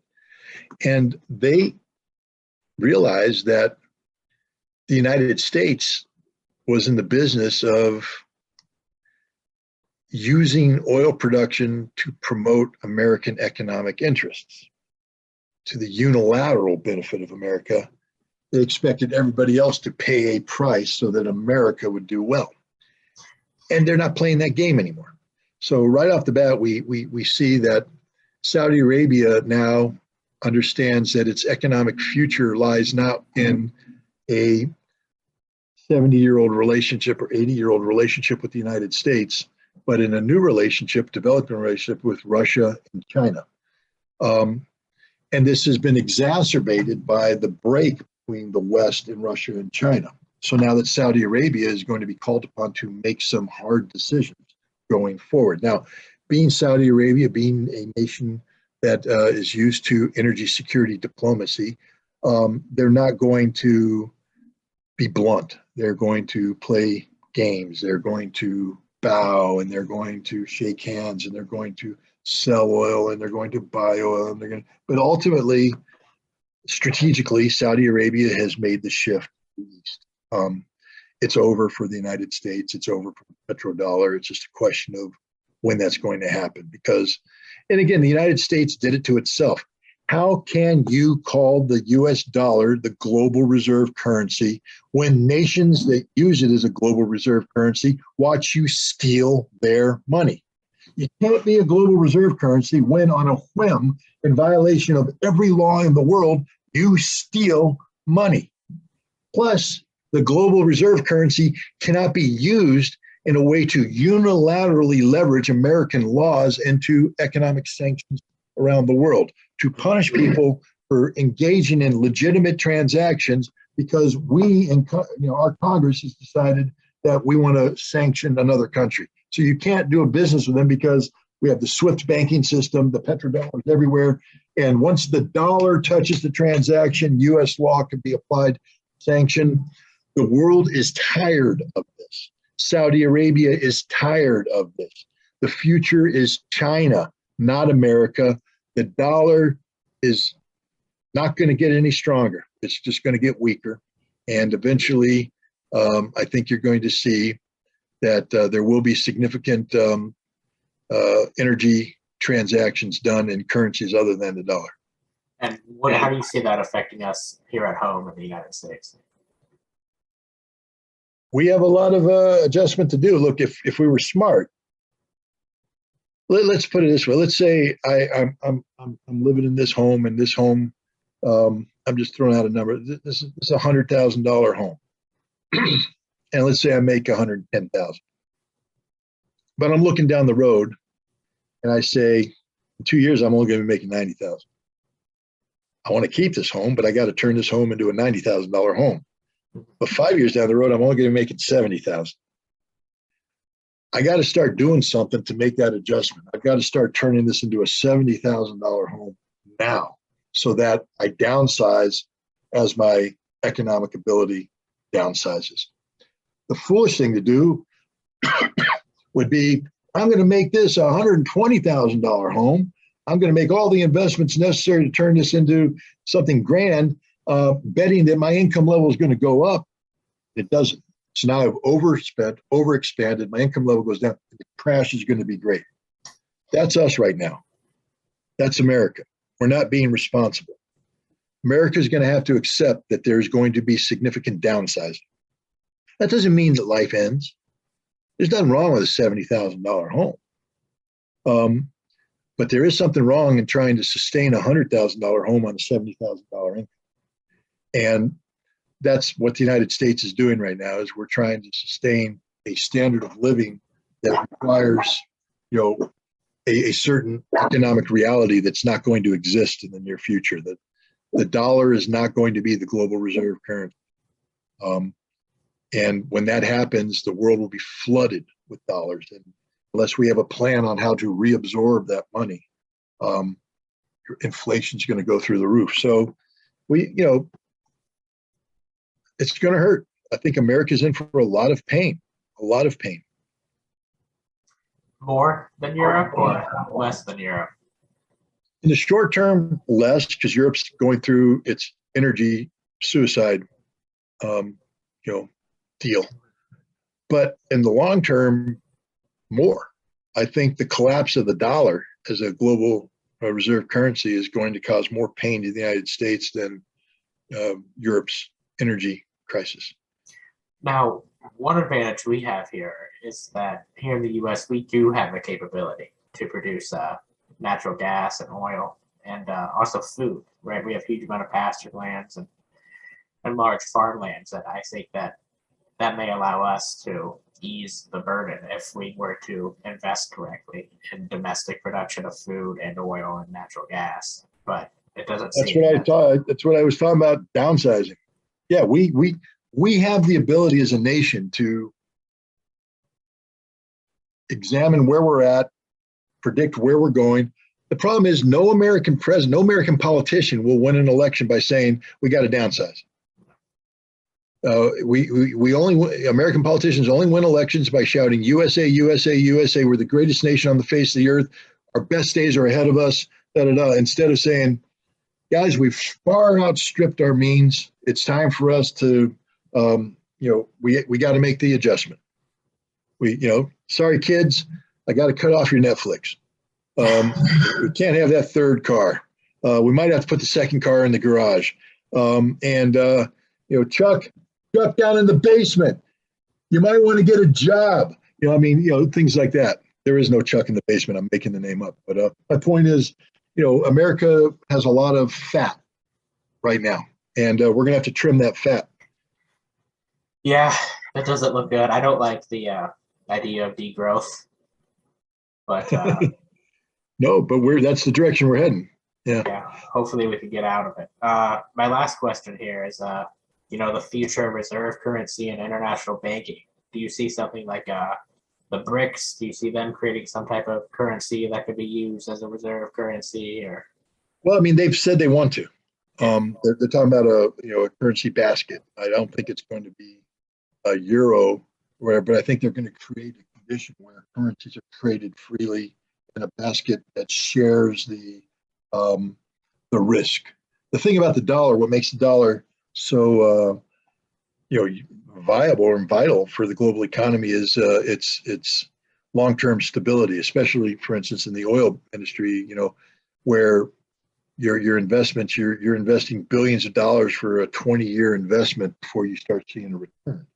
And if you invest in a currency that's going to devalue, you lose your investment. The dollar is allowed for consistency going forward, for economic projections, for returns, et cetera. So it's going to be difficult for BRICS to come up with a currency basket that provides the same stability guarantees, except when the United States behaves so egregiously bad that we make it an imperative for them to accept the risk. See, it's one thing to say, BRICS will never accept the risk because the dollar's here and it's a responsible system. People are just going to come to us for the convenience. But when our behavior is when we steal $650 billion for no reason, no legitimate reason, just steal it because we decided we were going to, we cease to have the right to be the one in control of the global reserve currency. America no longer has that right. Now, we do it, but the world will find a solution now, even if that solution is inconvenient, because we cannot be trusted. That's the statement of fact. America is no longer a trustworthy nation. Some people say we haven't been for some time, but at least there was the pretense. But when you steal $650 billion for no legal reason, when you sanction people for no legitimate purpose, the world is losing confidence. And at the end of the day, I think BRICS will come up with an alternative that will compete with the dollar. Doesn't mean the dollar is going to collapse globally. There will be some nations that stick with the dollar for some time, at least the G7, maybe some members of the G20, not all. But I think you're going to see BRICS expanding, and the G7 and the nations that operate within the rubric of the rules-based international order shrinking. What do you think the U.S. will have to do to regain some trust to be able to work with these BRICS countries in the future. Because if you ask me, the only way to continue to, obviously the United States is in a bad place economically, the homeless crisis and everything that's going on. We have to get out of that somehow. And I think the only way to do that is by working with these other countries. What do you think we have to do to regain some trust?